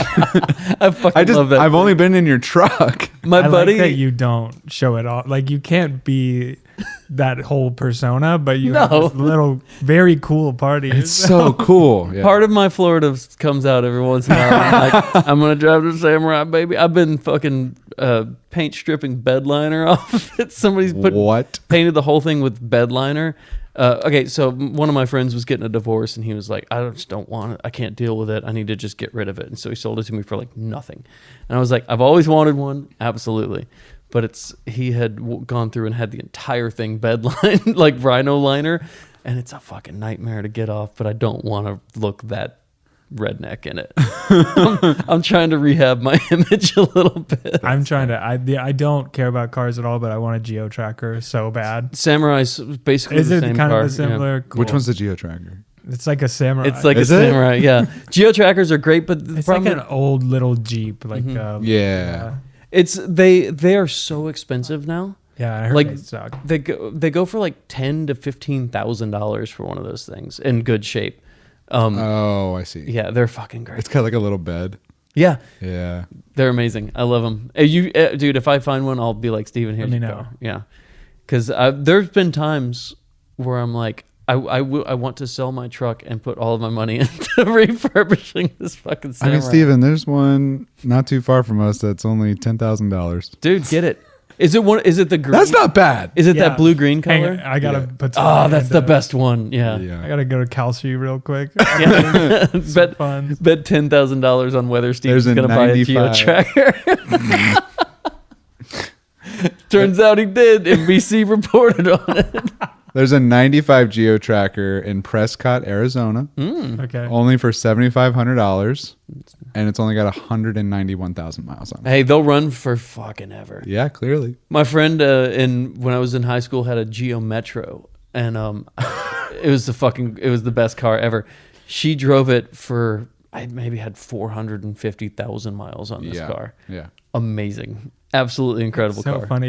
Chris has been naming all of her video game characters Geo Metro, and I just thought it was a cool name. I was like, that's so funny. That was a good sounding name. It is a good name. That's why they did it. When I was in high school, I had a 77 Volkswagen Transporter. Oh, really? Oh, yeah, we talked about that. I love that. Yeah. And it was brand new at the time. Yeah, it was I'm not that old. I had a Eurovan for a long time. Oh, did you? We used to tour in a Eurovan. It was like one of my favorites. Fucking Yeah. rad. When we went out to Georgie's birthday on Saturday, there was a 25 VW ID. Oh, I love those things. The new yeah, electric. ID4 or whatever. Yeah, man. I want I'm not looking to get a new car because I've gone through 3 for various reasons. They're all hit and runs in the last 2 years, but I just lived in Madeline and I was just like, what if I got one of those? She's like, no. I would. Not right now. They're like $60,000 or something, and it's like Honestly, I thought it would be more. Yeah. there are. What are we talking about? I don't know. We started talking about You know cars. what? You know where there's not a lot of cars? He has a driver. Yeah. Does he have a driver or is it a car service? Oh, it's probably a car. I figured it was a car service But it because it's had got the like- doily on yeah, it. it goes Doily. in taxi. Yeah. Doily. Yeah. That was another like every time you see her when she's out with, I'm just going straight back into this. Yeah. Every time you see her, Sorry, I interrupted your segue completely. Speaking of Suzuki Samurai, yeah, nice. Yeah. You know where else samurais used to live in Japan, Yeah, where they yeah, shot yeah. Audition. Uh-huh. So the costume design for her is so incredible, and it's like such a Yes. great little character thing where it's like when she goes out with him, it's like peacocking almost, where it's like that fucking The red coat or that Yeah. bright blue coat that she's wearing, and you never see her anywhere else except for in the real world with him wearing all this stuff, and everywhere else she's like stark white and like pure, and it's Which, if that's how he's imagining her, he has that one shot of seeing his wife in a snowfield, and I think Yeah. wearing the same thing. Like, yeah. being this pure doe out in the field, like kind of judging him. There's so much. That's when she hides behind the tree. She hides behind the tree. so yeah. much weird psychoanalysis. that you can- God, I want to watch this movie again. Yeah, well, let's do it. Okay, guys, we're gonna pause for 2 hours. Even just the keep last it great. 30 minutes, because it's a really slow movie. Yeah. But it moves though. Yeah. Yes. it Yeah. cooks. It clips at a nice fucking pace, And it's like if it feels slow, they give me a little like taste of dinosaur that like keeps me going. they even just mention it. They're like, "What, Eurosaur? What's a Eurosaur?" Every time the sun popped on screen, I was like, "Oh hell yeah, let's hear it, man!" You know what? One moment that I loved about watching with you all was that I think it was early on. You see a shot of his apartment. There's this like kind of knee level shelf with a bottle of whiskey on it. Oh, yeah. And once somebody was like, "Wow, look at that bottle of whiskey." That was Dave. That was me. Yeah. And it ends up, it's just great shot composition because your eye is drawn straight to it. It's and right in the middle. Yeah, it looks like nothing. And it ends up being in the whole rest of the movie. Yeah. I Oh, think a plot device. it is a plot device. It's it what, is it's the what fucking- poisons him. yeah. Yeah. But well, even at one point, I think a couple shots later, it just like quick zooms into yeah. it. We're like, that was- this is important for the folks that didn't see it before. When you see her POV going into the apartment, Yeah. where like she sees Ree leave and she goes into the apartment, and it's which feel it what felt happened like to Ree? I wonder. I think Ree's just survived. Just she walked out, and 'Cause what she- was He's not the- usually there at night. She's a housekeeper. Yeah, She's just a housekeeper. Yeah. Yeah. Okay. Yeah. I like their relationship is never really expressly laid out, right? Well, she when they're fishing in the beginning, they catch the fish, and he says, "We're gonna give some of this to Reed." Yeah, he says like, well, "This is too big for us." He's such a good guy. Yeah. Like, and then That's his what- stupid son, who I love so much, is like, "You look sad." I'm like, "I don't. No, he doesn't." Yeah. He says he looks worn down. Yeah, worn Yeah, and he probably does. One thing I liked about he is a good dad. He is. That was me. That was That was me. put it in the tally bar. He Okay. cares about his son. He's has a good relationship with this woman who works for him, not the secretary. No, not but the secretary. this woman in the house. He seems like a pretty good guy. But I thought once you see the dream sequence at the end of him sexualizing every woman in his life, including his son's girlfriend, Yeah. and Yeah. it's obviously like not really intentional. It's this deep like Freudian thing. Yeah. But that made me think about how he's passing on the same behaviors to his son. Of as soon as he meets his son's girlfriend, he's like, "Oh, she's so pretty. She's so attractive for you. That's great. That's the most important thing." And that's how his son thinks too. Later on in the movie, his son's like, "Is your new girlfriend? Is she hot? Like, she's probably cheating on you. She's too young and beautiful." Yeah. Yeah. So he is a good guy, but the things that are his downfall are he's passing those on to his son in the next generation too. Yeah. One of the first conversations he has with his son is like, "You don't bring girls here. Yeah. Or you haven't in a while. Are you okay? Like, you seem not okay." So in a way, she did the son a favor by helping to break that generational like trauma of being like, you need to define yourself by how many women you can bring around and sleep with. Yeah. So good for her. See, she is a hero of the film. Tommy is a hero. She's the heroine, with not a- today's heroine. Isn't that what it was? What the Yeah. play with documentary was called? Today's heroine. Yeah. Which is interesting. I wonder if it's a translation thing. So he says, remember that documentary we're going to film? I had them rewrite the script. And I was like, what the fuck are you talking about? What a good friend. You are actually going to make this whole movie for this fake audition. Well, okay. And that's another question. Were they ever going to make a movie? I think it's No. going to be a producer style spinoff where it was just you're going to find out it's a tax write off the whole time. Yeah, or it's Asylum. It's Asylum. It's Asylum. It's just a bad remake of The Matrix. If it's 1999, But I wondered if it's called The like, Syndicate or something. when he says like, "Oh, the movie's probably just not going to go forward anymore." Yeah, Like, was it ever? but that going shit to happens there? all the time. It happens all the time. Yeah. So it's like, why not She just be like? understood. Or was it just a lie to, try to get her? I thought it was just a lie. I thought it was just a lie too, but then he kind of like the other guy made it seem like it was a real thing to me. Yeah, I think Yeah. so. When he's like take this seriously. Oh, maybe he was just saying take this seriously, like read all the essays, don't just look at the pictures, like because you're trying to find a wife. That makes more sense. Never mind. I just didn't work that. That didn't work through Well, that. he said he was in my he head. Was not he. Yeah, were they making a movie? Like I don't think they were. But he was telling Aoyama, don't fall in love with the girl we're going to cast, Yeah. right? Yeah. 'Cause- Oh, you're right. Yeah. Because you're going to fall in love with someone who's happy, and good actors, actresses Are unhappy. inherently unhappy. inherently unhappy. So, But she at the end says she has only been unhappy. she says that she tells her stepfather like you didn't make me, or like I'm not unhappy around you because I've never not been unhappy or something. Yeah, I've always just been unhappy. Yeah. So like you didn't make me unhappy. I'm always like this. Just fuck. I mean, I see why I need you a fell in love cigarette. with her. Yeah. I need a cigarette. I need an entire glass of whiskey. And I just stare at the ceiling for a good 5 hours while my son talks about dinosaurs. I do. So okay, the needle scene where we're jumping all over. Yeah, the place, we should get but to the torture. Let's get to the let's get torture. to the torture. Dream sequence aside, all the torture in the dream sequence may or may not have happened. Whatever, it's fine. But obviously the torture him is actually happening. That's real. Yeah. And when he's in the middle of it and wakes up in the hotel room and is just like, oh, and he's like freaked out and she's still there. Yeah. And he's like, this must have just been like a really fucked up dream. See, that's what I thought. And it's like first time I fake out saw it. ending. Yeah, you're just like, oh man, if that's such a cop out, but I guess that's a good, I don't know, whatever. Maybe I was ready for it to be the ending. yeah, the first time I saw it, my initial thought, and I remember this very vividly, was being like, oh, this whole thing is a metaphor, or not a metaphor. This whole thing is like him just being like, holy fuck, everything I've done has been bad. And I have lied to this person. I did all this stuff to this person, and I deserve everything that I just thought that I experienced in my head.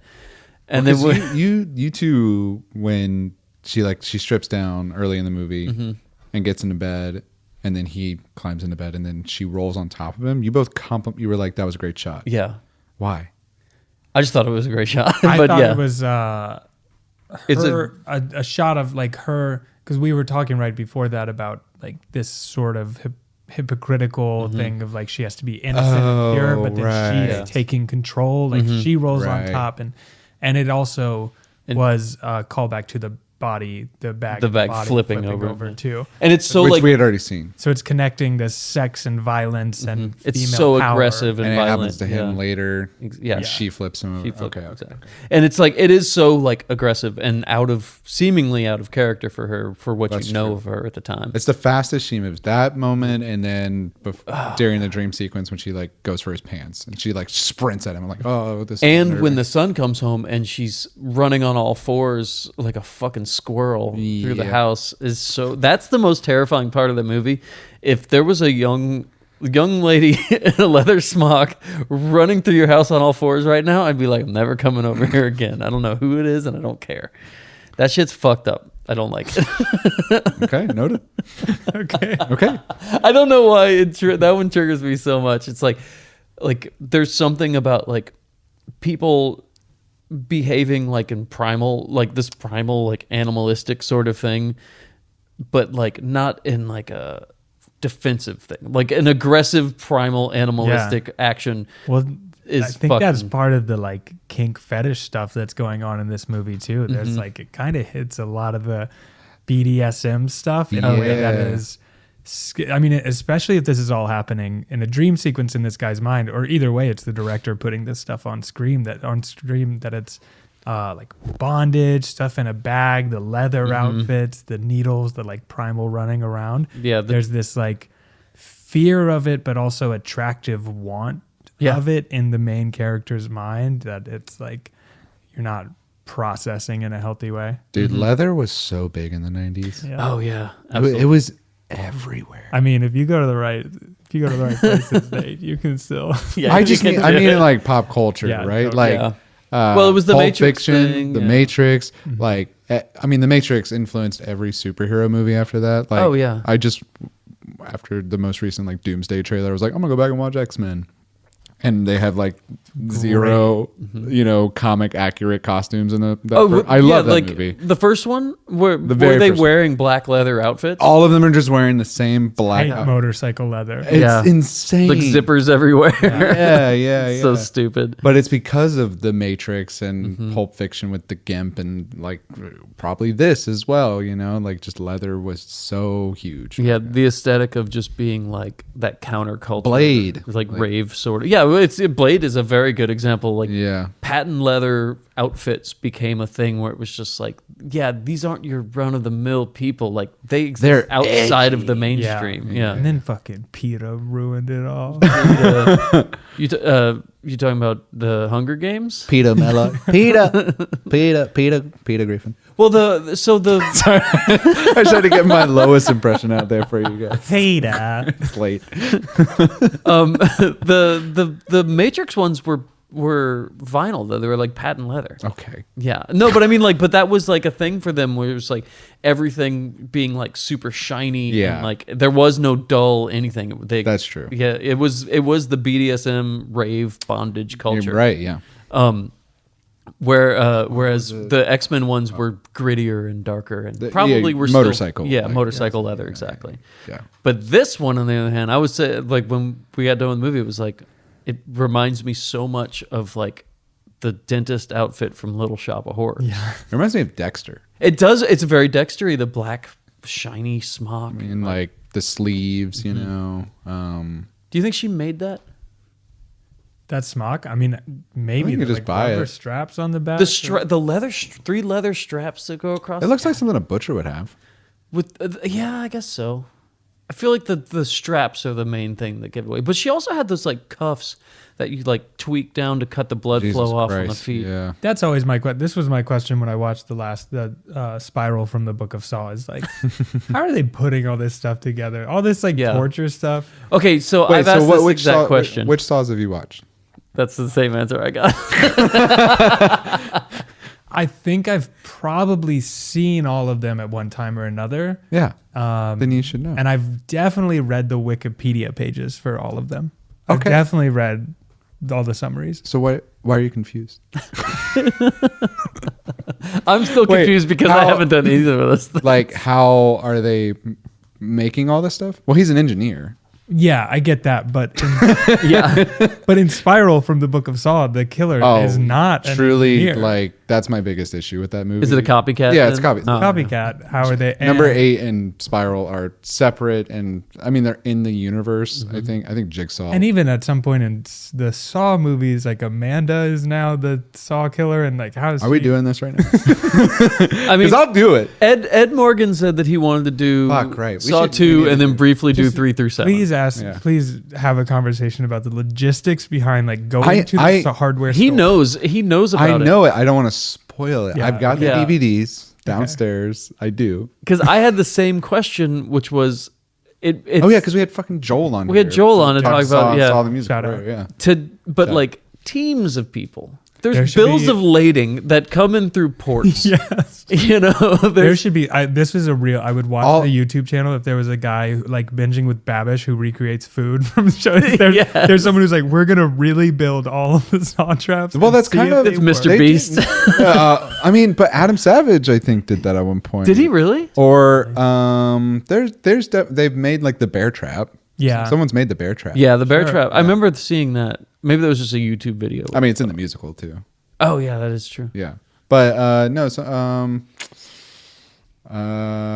I feel like it's Adam Savage. He made a lot of the props. No, I mean with Jigsaw, which I think is a terrible movie, and like Saw 5 is arguably also a bad movie, but at least like it fits within the canon. Yeah. Where Jigsaw is like, we're rebooting blah blah blah, but we're not gonna have Tobin Bell in it. It's like, but that's who we like, you know. And it's a copycat, and it's just so poorly written. And that in Spiral, you're like, okay, how the fuck are they doing all this stuff? Because in Spiral, the ice blocks thing. yeah, I know, Where are you gonna right? get those ice blocks? I know. Call the ice guy.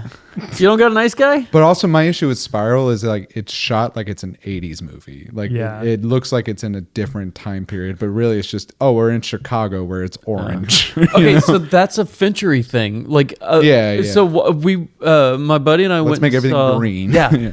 It's all like the color graded is like to shit to make it feel like it's otherworldly or like at least like It's like, Fincher and Cohen, like Cohen brothers. did. yeah. And who was it that did Traffic? What's his name? Oh. Soderbergh? Soderbergh. Yeah. Yeah. Where it's like you watch it and you're like, oh, of course, yeah, Mexico's yellow. Which Well, that's And- Breaking Bad too. yeah, exactly. And like Soderbergh, by the way, is the American Takashi Miike. That's the parallel we have of that's Ooh. our prolific like auteur doing every genre, whatever he comes across his desk. I that guy. I don't love all of his movies, but I love him. And I listened to a thing recently, and I don't remember what it was on, but somebody talking about working with him, where he was just like, he's like, yeah, he had like a small part in Logan Lucky or something. It was yeah. what's his name? Daniel Craig, No, Adam Driver. Dennis Tatum. Quaid's kid. Jack Quaid. Jack Quaid. Yeah. And yeah, he was like went in, they did all the scenes. The whole crew was just like out by lunch because Steven Soderbergh is so like efficient. And then like went back to the hotel and like 2 hours later got a call and was like, come down to my room. I'm going to show you the edit of the movie. It's just like, doing it he's all. like, yep, that's the perfect scene. And he goes back and edits the whole thing. And it's like the movie's getting pieced together while they're Is this filming. Novocaine? No. Logan Lucky. It was Logan Lucky. It was Logan. Yeah. Oh. Yeah. And not in the way like Clint Eastwood does it, where you get one take One because he's take. got to go take Yeah, a nap. because he's just mad at you. And he just pooped his diaper. Yeah, was it? Who did he just He get needs to mad retire. at? Did he get mad at? I fucking hate him so much. Clint Eastwood's You- mad. He was mad at. Oh, it was Matt Damon. Where Matt Damon, he did a take and he was like, "I'm gonna do it again," and he was like, "Why? You think you're gonna do it better or something?" that is so. I kind of love that we have an old crotchety man in the industry, though. Yeah, like 98 years old or something. But he hasn't made a good movie in years. I've arguably 40 years. Yeah, I mean, Oh, come on. What are we talking about here? Have you seen Sully? Jesus Christ, I have not seen Sully. I don't like that movie came out so soon after that. Well, he Can we just? shot it Yeah. the same week. He's Huh? just like, let's just go. We're going. We're just gonna make it. We're just We're gonna gonna do make one it. take. I've always wanted to make an animated film about a little goose, a little baby goose growing up and living in like a magical goose world and like going to school and meeting all these friends and then like Sully selling. yeah, and then he gets fucking creamed at the end of it by the plane. And it's all a dream sequence. No, it's real and it's a tragedy from this goose's perspective of Oh like my fucking and all these people didn't even die. That's Just- funny. yeah. Or like a young goose that's like out to get revenge for his father's death. And it's like an animated feature where he's trying Sounds to like murder Wild Sully. Robot, baby. Have you- What's Wild Robot? Oh, you gotta watch Wild Robot. I don't know it. Have you seen Wild Robot? Steve? Yeah, I didn't like it very much. You No? didn't? I didn't. Yeah. Why? I don't know. I just thought it was. It just nothing connected for me, and I was like, everything's happening so fast. This feels like a YouTube video. We're talking about the made for- animated movie, right? Yeah. Really? Yeah, it was like it just felt like Oh, don't tell there was. Madeline. I know. She's gonna I hate know it. it's beloved. Madeline, but stop I listening saw it 30 in seconds theater. ago. Like Chris and I went to see it in theaters, and we both were Really? like, "Did that just feel like there were no moments for anything to connect? That everything was just happening and happening." It felt to me like a movie made for really short attention spans to just blast at you, and I was like, I guess that's effective. That was my take at the time. Did you ever see Flow? No, the cat movie. The cat movie? It's like a short. They were both up for the same. Like they came Yeah. out around the same time. What your description of Wild Damn, Robot man. reminds me of how I felt about Flow. Well, they both were nominated Yeah. at the same time. It's good, but it was just like I was just like I feel like this is not made for somebody with my specific. There's something attention span. impressive about Flow, right? It's beautiful. And it's I all- mean, It's made in Unreal no Engine? dialogue. No dialogue. no dialogue. It's made in all Unreal Engine. Yeah, so it's like a budget of 0 or something. I think absolutely. Yeah. It's really good. And there's Wild an actual Robot story. is a really good movie. Okay. I agree that it's a good movie, It's a but good it movie, just Steven. I don't care what you say. nothing works for me watching it. No. You just hate motherhood. Oh, that's probably true. That's probably Honestly, true. Maybe we are like child free, like dinks that it just doesn't work. You know. Yeah. I mean, honestly, there's something to be said for that, though. I mean, not like.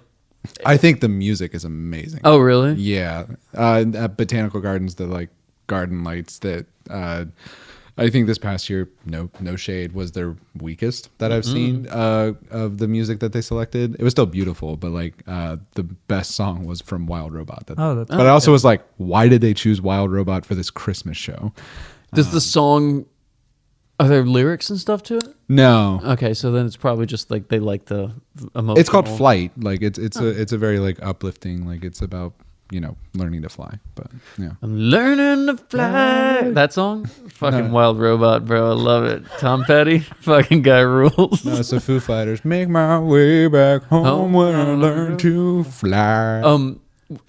We're getting so... Wait, sorry. We're gonna get wait. back to Audition. But on Steve Soderbergh, did either of you watch Black Bag? Yeah. No, loved I just Black- rewatched it again too. I think it's one of so- my favorite movies of last year. Oh my god. And he did Presents. Those came out like 3 months apart. He did that too? Yeah, two very like unique, I think, great movies that I had a great time watching. I could watch Fassbender be a spy for 50 hours. Oh yeah, that's And the Cate best Blanchett. movie about monogamy. Like, Oh my god, dude. Like, and it's not action at all. It's just so good. it's a I've clean- never even heard of either one of them. It barely got a Oh. marketing push, but Yeah. Black Bag was so and it's fun. 90 minutes, tight thriller for adults. That's just like it's so. It's fun. kind of a whodunit too. Yeah. Like it's wild. Okay. It's really good. And I wasn't surprised after I watched it. I was like, oh, of course that was Soderbergh.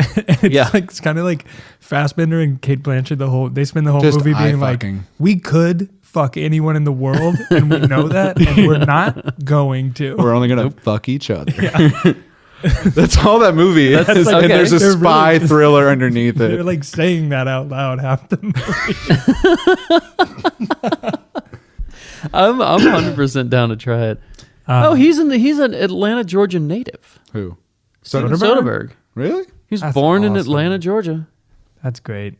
Hey. We did it, baby. We did it. Rise up. I think much like Audition, the last 30 minutes of this podcast have been a dream sequence. That's really. Well, and then all of a sudden we're back in it. Okay. We're back in it. Because What do we think happened right? Do you think the torture happened? So she's there. Oh yeah, we didn't even get through. So she puts a bunch of needles in his deep in his stomach. She keeps saying kitty kitty kitty kitty kitty, which is Japanese for deeper. deeper. But it also is like a way of saying like tickle, tickle, tickle. Yeah. Which And she I don't know if you guys. We're gonna bring it back. I promise. Okay. But Sigourney Weaver's character in Avatar, Yeah. The new one? the where she plays the teenager Sully. Yeah. Okay. You know, her name is Kitty. Kiri, and it's literally spelled the same way. Yeah. If you watch the dialogue, so that's all I could hear was just kitty, kitty, kitty, and I was just. yeah. But let's. Okay. that's I've all. never That's all. seen. And then when she writes, she also goes further up his chest and she's going Payakan. Traitor. Spider. God. But yeah, so then she like straddles his chest. Oh, that's so brutal. God. That So is- all the acupuncture needles are just maybe they're just in him or whatever. Yeah. Put some needles in his below his eyes. But in the little. So I thought when Facts. I heard about this scene, or this is dumb, I used to watch like react videos on YouTube, the lowest form of entertainment. Now in retrospect, Yeah. watching people watch something. But that was my context. for this That's movie. all that is? What? You just watch people watch things? Yeah. I thought react videos meant they gave like commentary and. Well, they do. Oh, okay. But yeah. hardly. Oh, okay. Like I watched. I don't like that. I watched Corridor Crew and their VFX artists watching and reacting and breaking down. I liked a lot of their stuff, but apparently they're all super pro AI now. They talk about it in a way. Yeah. We're gonna get back. Yeah. Let's talk later. Let's talk later. But that was my only context. Was like what are they called? The Fine Brothers. Is that old YouTube channel that got canceled? Do you guys know? Oh, Randy Fine? Maybe. Was that the guy that did the auto-tune the news or whatever? Maybe, I don't know. I don't but know. They This just is- I don't know They got anything like they got their whole YouTube channel taken down for terrible things. I don't remember God, why. great. But their whole thing was reacting. They would have like college kids react to this and stuff like that. But so this was my kind of only introduction to Audition. I thought cool. all this to say was I thought she shoved the needle into his eye like it's corny. I think you are supposed to You're believe supposed to, that, yeah. and I think that is intentional because the movie is a little bit about the audience's relationship with violence too. Yeah. I think that's how the dream sequence stuff all plays out. Is it's like you are filling in the gaps and you're seeing what you kind of want to see in a way. Like I mean, the just sound like design in that. narrative. Yeah, Yeah. I think The sound is that's what I think an eye popping would sound like. it's exactly and it does, like, honestly, even when I'm watching it the second time, I was like, that feels like it's going right in the eye, because Yeah. it looks like it's going right in the eye. Mm-hmm. That the angle of it Well, it and just sounds like everything. a bubble bursting. Yeah, it's like, Ugh. ugh, God, Yeah. it's so funny. And yeah, exactly, and you don't get that sound when she's doing it on his chest or anything like that. But- Yeah. Yeah. and then they pull out and it's just in the like bags under his eyes, and it's like, God, that would fucking suck. Yeah. It's like well, and I thought it was gonna go into. Have y'all seen Final Destination 5? Yeah. The new It's like- one? Is no, that's the sixth one. Which one's 5? Final Destination 5. I mean, what happens in it? Yeah. What's the? It's the bridge one. Oh yeah, yeah. Oh, Yeah, that's I think not it's that I think it's one of the better ones. But there's a whole acupuncture scene with PJ. I forget his last name. He's a comedian, and like he like falls over and all the needles go inside of him. Fucking great. Yeah, and it doesn't kill him somehow. It's Well, yeah, I mean, probably hurt a lot. yeah, something else does. But that's what I thought was gonna happen. But I do think he does such a good job of making it feel like it's happening to you. Yes. You know, like you're watching, because it's almost like this voyeuristic thing where you're watching over her shoulder while she's going like deeper, deeper, deeper, and like poking it in there, and you're like, oh man, that's fucked up that it's happened to that guy. And then she slides up, and all of a sudden it's your POV, and it's like, oh fuck, like I'm that fucking guy right Yeah. now. Yeah. Yeah, and he just there's does real like restraint in it, Mhm. and then when they cut to the foot being cut off, it's like you're Yeah. just fully in it. That's the only thing you really see happen. And Yeah. how fucking funny is it? When she's done, she's like picks up the foot, looks at it, goes, ha, and just throws it over her shoulders, like Yeah. splats on the window. That was the best. So part. funny. That was so I love funny. Just sitting there on the floor and like half the shots the rest of the movie. I love that final shot of the empty dinner table Yeah. Mm-hmm. and him on the floor and the foot there, and you're just hanging out in that like domestic scene Mhm. for a minute. Yeah. And so like the production design of this movie is another thing too. Yeah. It's like, it's so beautiful. And I don't know if we talked about this on air or whatever, but it's like everything is so like basic, you know, and it's so beautiful. But like the kitchen, when they show him washing the dishes for an inordinate amount of time, you know, like he's like, he could have washed those dishes in the time that scene happens, but it's like so, like everything's that bright green, that avocado green, and it's like, it looks just so perfectly weird. And Every scene has a color. Yeah. Too. Like yeah, the color palettes are incredible. when her stepfather in the dream sequence is like crawling towards her, it's all blue. Mhm. When he walks to the ballet studio, it's like half green, and then he comes into like the green shadows of where the ballet studio is. Great stairwell scene when he's going to Oh my investigate God, the stonefish. Everything's all nice and red. It's all Neon. neons. Yeah. Yeah. Yeah. It's, I mean, like everybody did a great job. This movie's beautiful. But the torture scene's so bright too. And we were kind of joking while we were watching it that if this was made in America, it would be like the fast cutting, you know, Saw. Like I love Saw, but the editing is fucking insane. yeah. It's just that quick cut, shaky camera, ka-kong, you know, And there'd be like, sink. yeah. Yeah. But this one is just that still shot of her behind her head on top of him, no music or Just anything. the noise floor of like, That and like the kitty kitty kitty kitty kitty, and that's it. And like that is just so much more unnerving than yeah. It really is. Like all that other stuff, you're like, I'm in a fucking movie. I'm watching Yeah. a movie right now, and this is just like, That's me. This is happening. And I really appreciate how sparing they used music in this movie at all. Like, I honestly, I'm thinking back of it now. Is there really music? There's a lot of diegetic music, piano score over a lot of the scenes. Like, but it'll even come in. I remember it happening like halfway through a scene. You'll be watching just him silent in the room, and then maybe he starts thinking about her, and the piano comes in. But yeah, there was a ton of just silent scenes of him drinking whiskey and staring at the ceiling. I feel like there was like some. Oh yeah, that's right. Because there was like the rom-com music over the audition, like 1980s guy. Oh, the audition montage, scene, montage, yeah. And the restaurant montage too. I feel like there was some undertones of piano. I might be wrong. Okay, so this is another thing that I just read actually when we were between watching and doing this. Is that I guess in the book. Like those are not her only two victims, the ones in the movie. So in the book, there's others, and they don't all die. And so one of those restaurant scenes, a guy gets wheeled in with a wheelchair, and sees her and recognizes her as the person that cut his fucking feet off, and makes his mom like wheel them out and get away really quick. Wow. Yeah. Small world. Yeah. Yeah, in Japan, that is. I mean, that'd be I've been there. I can't imagine seeing the same person twice. That's a little like. Did you all see Promising Young Woman?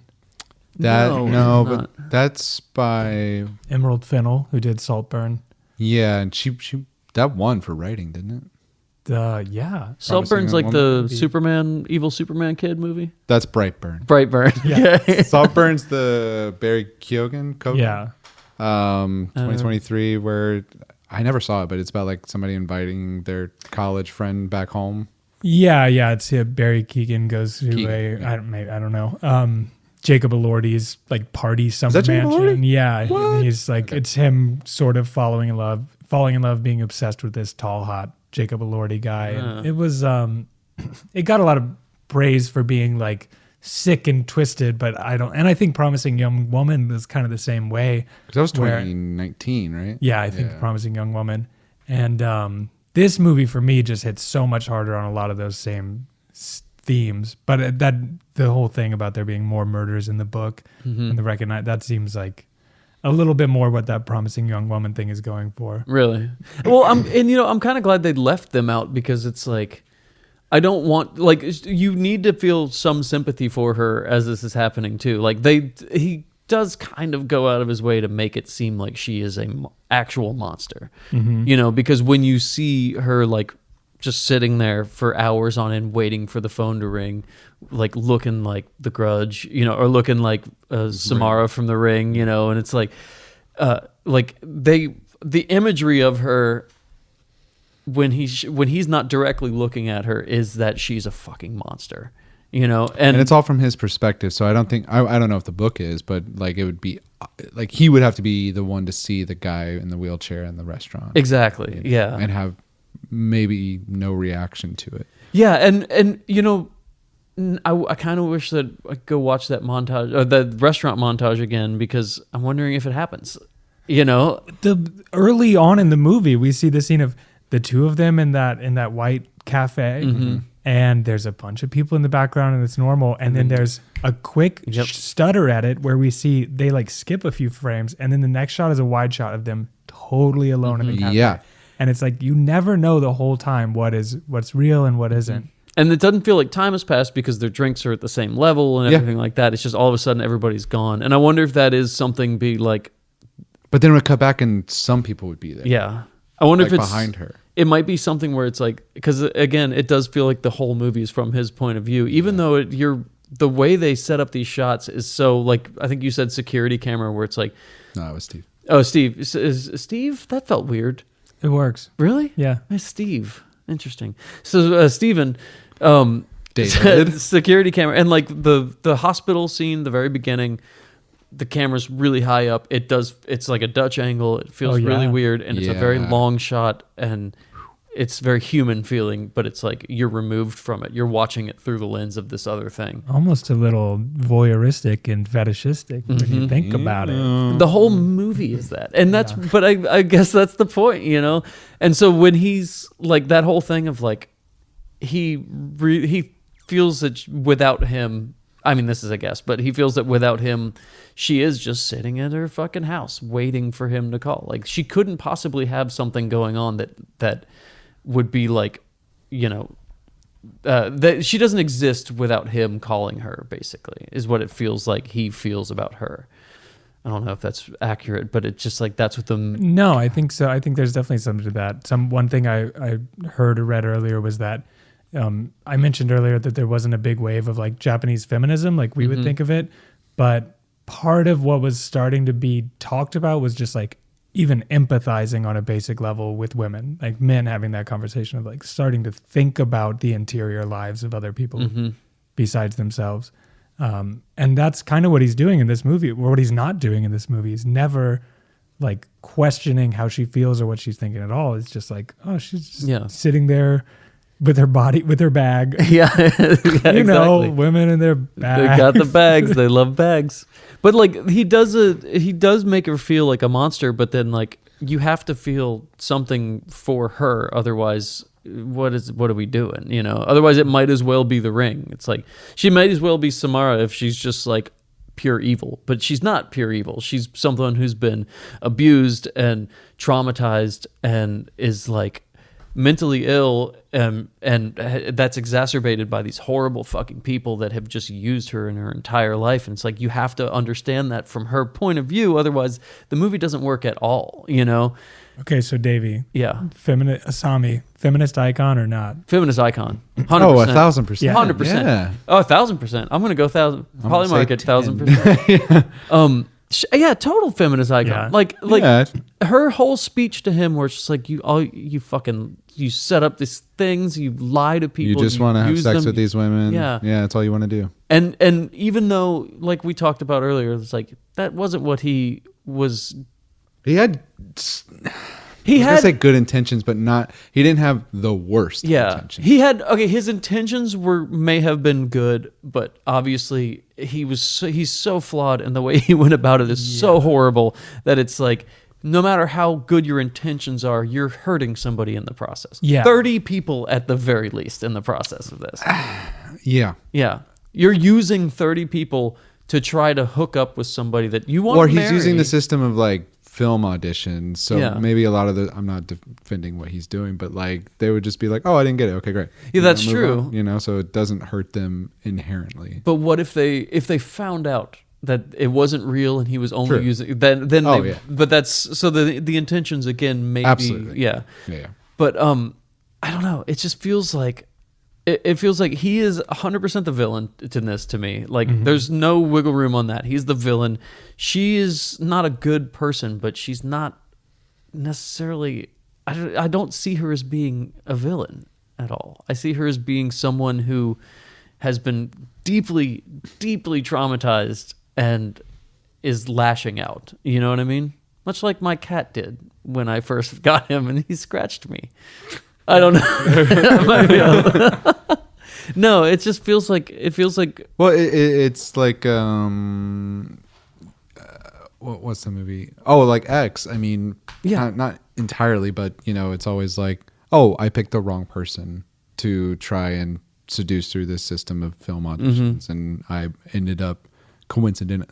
It's what movies are for. Like if he didn't end up with this person, it's not a horror movie. Yeah, it could have just been a rom-com. Yeah, it could have just truly like that's what's so good is it could be a rom-com. There is a trailer. There's a poster for this movie that is like a classic rom-com poster with the two of them, and I think there's a trailer that just doesn't reveal at all. I love what's that. going to happen. It just shows you like the that's premise. such a good prank. Yeah, man. Like if you rented out a movie theater and we're like, that's really how it happened for a lot of people. There was a story on the DVD of right before the Q&A, some woman had stayed and watched the whole movie and walked by the director and the guy who was setting the Q&A who told the story, and she was like, "You are a sick, twisted, evil man." And she walks away and he's just smiling. He's like, she gets it. Yep. That's great. It's I love that rom-com titles could also be horror. Like I just love that idea. Yeah. Like what's a rom-com title? Failure to launch. Yeah, failure to Yeah. launch. The guy that never grew up and is still a kid. What Happens in Vegas? Oh, he's Cameron Diaz. 10 things I really hated. yeah, exactly. No strings attached. Well, Just friends. I feel like we've talked about Audition. Yeah. I think so. Here's what I want to say about what I love about the movie and horror in general is it's got a great ability to capture things that we like can't really talk about or put into words a lot of the time, or subjects that are too intense or socially unacceptable to talk about. And you put things like the context of how men view women and how men are afraid of women's power in a movie like this, in the way that this movie does, through torture and violence and your perception of things. And it's like, it opens the door to this much wider thing. And I think this movie does an amazing job at that. True. Oh, That's a big thing. That's what I love so much about it. And I mean, okay, we're using our patented rating system. Nate, what do you give this movie? What? Our rating system that we always use to rate the movies. What do you give? What would you give it? What did we do? I guess we're not doing that anymore. I guess What? we're just think No, I'd no, give you it, go. You go first. I give it- I'm still thinking about it. You go first. I give it 4 Freddies and a Michael. Oh, Yeah. No, I really enjoyed this movie again, and I love it, and it's just such a fucking I'm so grateful to have finally watched it. yeah. I've been wanting to watch it. Fantastic movie. I think it was like 10 years ago I heard about it. Cool. Yeah. I'd give this movie a 98% on Polymarket. Damn, This nice. episode brought to you by Kalshi. Brought to you by And Kelsey. Liquid Death. Yeah, we got to make sure we throw them in again at the end. No, I love this. And if anybody's, what a real quick story. I was at Videodrome once and I had the actual, like my dream interaction where I was standing behind 2 guys and they were looking at the shelf of Takashi Miike movies. And one of them was like, oh, I've heard about this guy. Like, what movies? And I was behind him and I was like, they were like, which one should we start with? Like, what should we get? And I was like, I pulled out like 4 titles from it. I was like, well, if you want to look at his like gangster movies, you start with this. If you want to watch some of his gross horror, like here's a couple, or here's like a surreal dream musical one he made, or also all the like great classic samurai, like 13 Assassins is just an amazing samurai movie that is just like action and violence. Like, so if anybody wants to dive in, It was your let me know. Criteria collection. Like, Totally. I love had my Criterion Closet movie where yeah. they're like, do you Is he your work favorite here? director? Do you work for him? He's up there. I Yeah. wouldn't say favorite, but I love watching his stuff, and there's so much deep Yeah, I stuff want to to dive explore into. more of it.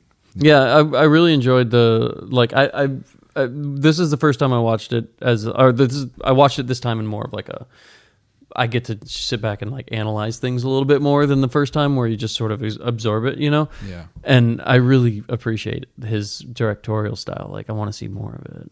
I might watch the Frog movie. Yeah, What's it Yeah, that. Oh, can we Yakuza watch that? Apocalypse. Yakuza Apocalypse. Okay. I'm trying to have more movie nights. So Yeah, let's do movie Last week nights. we watched Godzilla -1, and that was so fun. I still haven't seen it. It's I incredible. need to see it before -0 comes out. Mm-hmm. You know. Yeah. Oh, which like Georgie, it was his recommendation, so we had a bunch of the Edgewood crew Nice. over here to watch it because he's a huge Godzilla fan and he wants to come on and talk a Godzilla movie. Oh, I'd love to. Yeah, I'd so love we're to. gonna do that. Awesome. Well, favorite like just most unnerving moment, maybe that. Most unnerving moment. Yeah, mine's the puke. Mine's the puke Oh, coming yeah. out the bowl as she's walking it over. That's mine. I think Bag Flip Bagflip is great. a real, just in terms of the pacing of the movie, Yeah. you're so off guard when you Mm-hmm. see her apartment and that thing happen. It's like, Well, because that yeah, I saw that's like, an iconic it's just a moment. bag. Like what is that? Yeah. And it moves. Yeah. I think honestly, Not even just slightly. Like you know, like Halloween decoration jump scare. You know, it's like when your cat's try like waking up when you're trying to sleep. It's like he's trying to sleep and the bag's flopping around. calm it down. I honestly, unnerving probably for me would be the audition scene. I know it's like played for laughs, Yeah. but like it's so fucked up, man. It's like I'm gonna think about that a lot more tonight. There's a scene just like that in Pitch Perfect. Really? Yeah. Nice. Do they have like make somebody get naked and then ask if she would ever be a sex worker? Pretty much. Fuck me, man. Oh wait, actually, I reacted like viscerally to the moment where she's just on the bed staring at the wall while he's talking to her. Oh, and yeah. I literally just like threw my arms up. I was just like, Nope. nope. There's this- oh my god! Yeah. Yeah. We were all freaking out about the scenes of her just being quiet and staring at him. And he's just like talking. he's like, "This is my dream girl." and this is normal. Yeah. Oh, that whole thing where he's like, "We'll go down and There's a chef there. There's a He's an gallery. asshole. We're gonna go to the gallery. We're gonna go to the gallery. It's a 20-minute drive. Clearly, all stuff he had done with his wife. Like, Yes. 10 Yes. years ago. Yeah, Yeah. exactly. Like same destination, same things that he's done. He knows everything because he's already fucking done it. Mhm. He sucks. Okay. He Yeah, that fucking moment sucks. Yeah. He's- I kind of wish he had died, but I'm glad he lived with them. He might have. Yeah. He could have bled out. I mean, No, she put the cuff That's things true, and that's true. cranked him down so that he. That then, looked so dude, good, too. I know we're so winding down, but No, it's fine. the moment where her neck is broken and his Oh, foot's yeah. like cut off, and they're looking at each other, and they have this like rom-com ending, Mhm. yeah, with her neck bone sticking out. but it moves. It's Yeah. from her Yeah. like taking one last breath, and it Yeah. just goes up her esophagus. And she gives her speech. That's the same speech that she's probably given to every single fucking guy. Yeah. Where she's like, "You're so warm and comforting, and I've never met anybody like you." And But that foot looked really good. Yeah. The special effects. when it was And twisting, when it was like, Yeah. "Oh God, I love it so much." that's what I was talking about Saw earlier. It's like in one of the Saws they used that tool Mm-hmm. and they do it correctly. They don't wrap it around.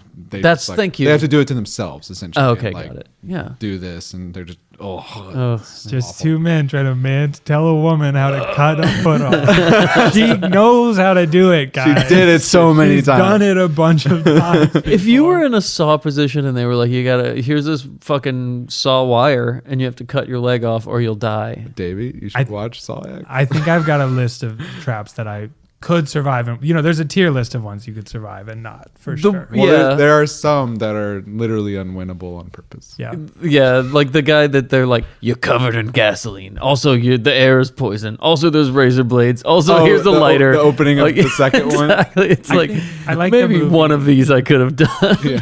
The one where they're like, if you had just worked together the whole time, everybody would have been fine and nobody would have even really gotten that hurt. That's my favorite. Yeah. That's the fifth we'd one. we'd be fine in that one. It's Yeah. kind of the first one too, though. It's just like all you guys got to do is just not lie to each other for 2 seconds, and you'll be like, oh, okay, I get it. Yeah. Yeah. Yeah. The whole thing could have been solved if Adam had just been like, oh shit, it's you. I've been following. Some guy I'm paid so me to follow sorry. you. I'm Yeah. really, really sorry. It's fucked up, and I know, but I need money, and I'm sorry. And he'd be like, "Man, that is fucked up, but I understand. Let's work together." also, and I get work out with of this here." guy who's pretty creepy. You probably saw him on Lost. Yeah. Yeah, exactly. I'm just glad they cracked the formula, and every movie, like even Audition, could use this of a horror movie where Chris Rock is doing stand-up bits for about Is that what's 30 seconds happening? between every scene.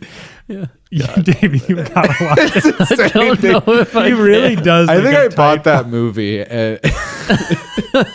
And do either of you watch Letterkenny? Or have you ever seen Oh that? yeah, I watched it for a little while. McMurray is in. Oh, yeah. is in Spiral. He's the opening kill. I can't unsee it because McMurray is just a very annoying character, and you kind of grow to love him, but he just thinks he's the And he's shit. the subway guy. He's the subway Yeah. guy. And like when we were watching it in 2020, we watched all of Letterkenny, and we were just like, it's fucking McMurray. Like I can't take this seriously because he's a redneck that just goes McMurray's rule. Like, Yeah. that's all he does for the whole series. He's like, I'm gonna. It's like he mumbles. My wife's a real babe, but you can take a look at her not too long, kind of like, and that's that guy. And That's so funny. I do need to watch that. you could watch Spiral completely out of context. Like, I'm gonna have to. Yeah. Yeah. If I'm gonna see it, it's gonna be completely out of context. I do want to watch the rest of them. we will, and then we're gonna have Ed on. Yeah. It's gonna, But God, during the pandemic, I watched like them in groups of 3 because there were 9 total at that point. oh my Yeah. God, Jesus. And like each night because there's nothing else to do. 1, 2, 3, yeah, and then 4, 5, 6. That's so funny. Yeah. Okay. Well. Anyways, it's like guys. 10:30 at night. Do you have anything to plug, Steven? Yeah. This comes out the 6th of February. I don't think. I mean, come see Edgewood Avenue. Yeah, I Improvised was Puppet just- Show. We're at Edgewood Avenue is at Red Light Cafe in Atlanta on Friday, February 27th. Tickets are probably on sale. Who knows? We don't know who our guest is just yet because we have a show this week we're doing.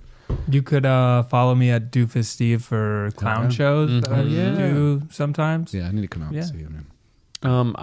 I'm looking at my calendar. Nothing to plug. So. Yeah, I don't think I have anything right now. Random shit at Dad's. So follow Dad's if you want to see me perform. I guess putting sugar in the gas tank of any ice cars you see. Yeah, So I'd that's like a to good find idea. Are we walking out tomorrow? What, Oh, yeah, walking out of walking what? out. Your office, like Oh, I that's the don't big want- walkout, I didn't know that. the big protest, because tomorrow's the anniversary of the inauguration. I do not want to end on this. Wait, how did I miss this? Come see Edgewood Avenue. Come and see silly Edgewood ass Avenue. Let puppet us know if variety you and walked prop out show. of your business. Yeah, Yeah. and let us know. And go to Poly Market and buy a bunch of cereal. Yeah, yeah. And as we you can end it with us. Yeah, well, they call it Poly Market because I'm probably gonna market on this. Jesus Christ! What? Okay, You know how we end movies, right? No, I need to Or remember in the podcast. I need it. I don't. I You've need- never finished an episode. oh man, I listen. I have dude, listened to it. busted. Okay, we gotta end it. We're gonna end it. Right now. Hey, Just ready? me and you. Ready? Yeah. 3, 2, 1. Come to daddy. Steven. Steven.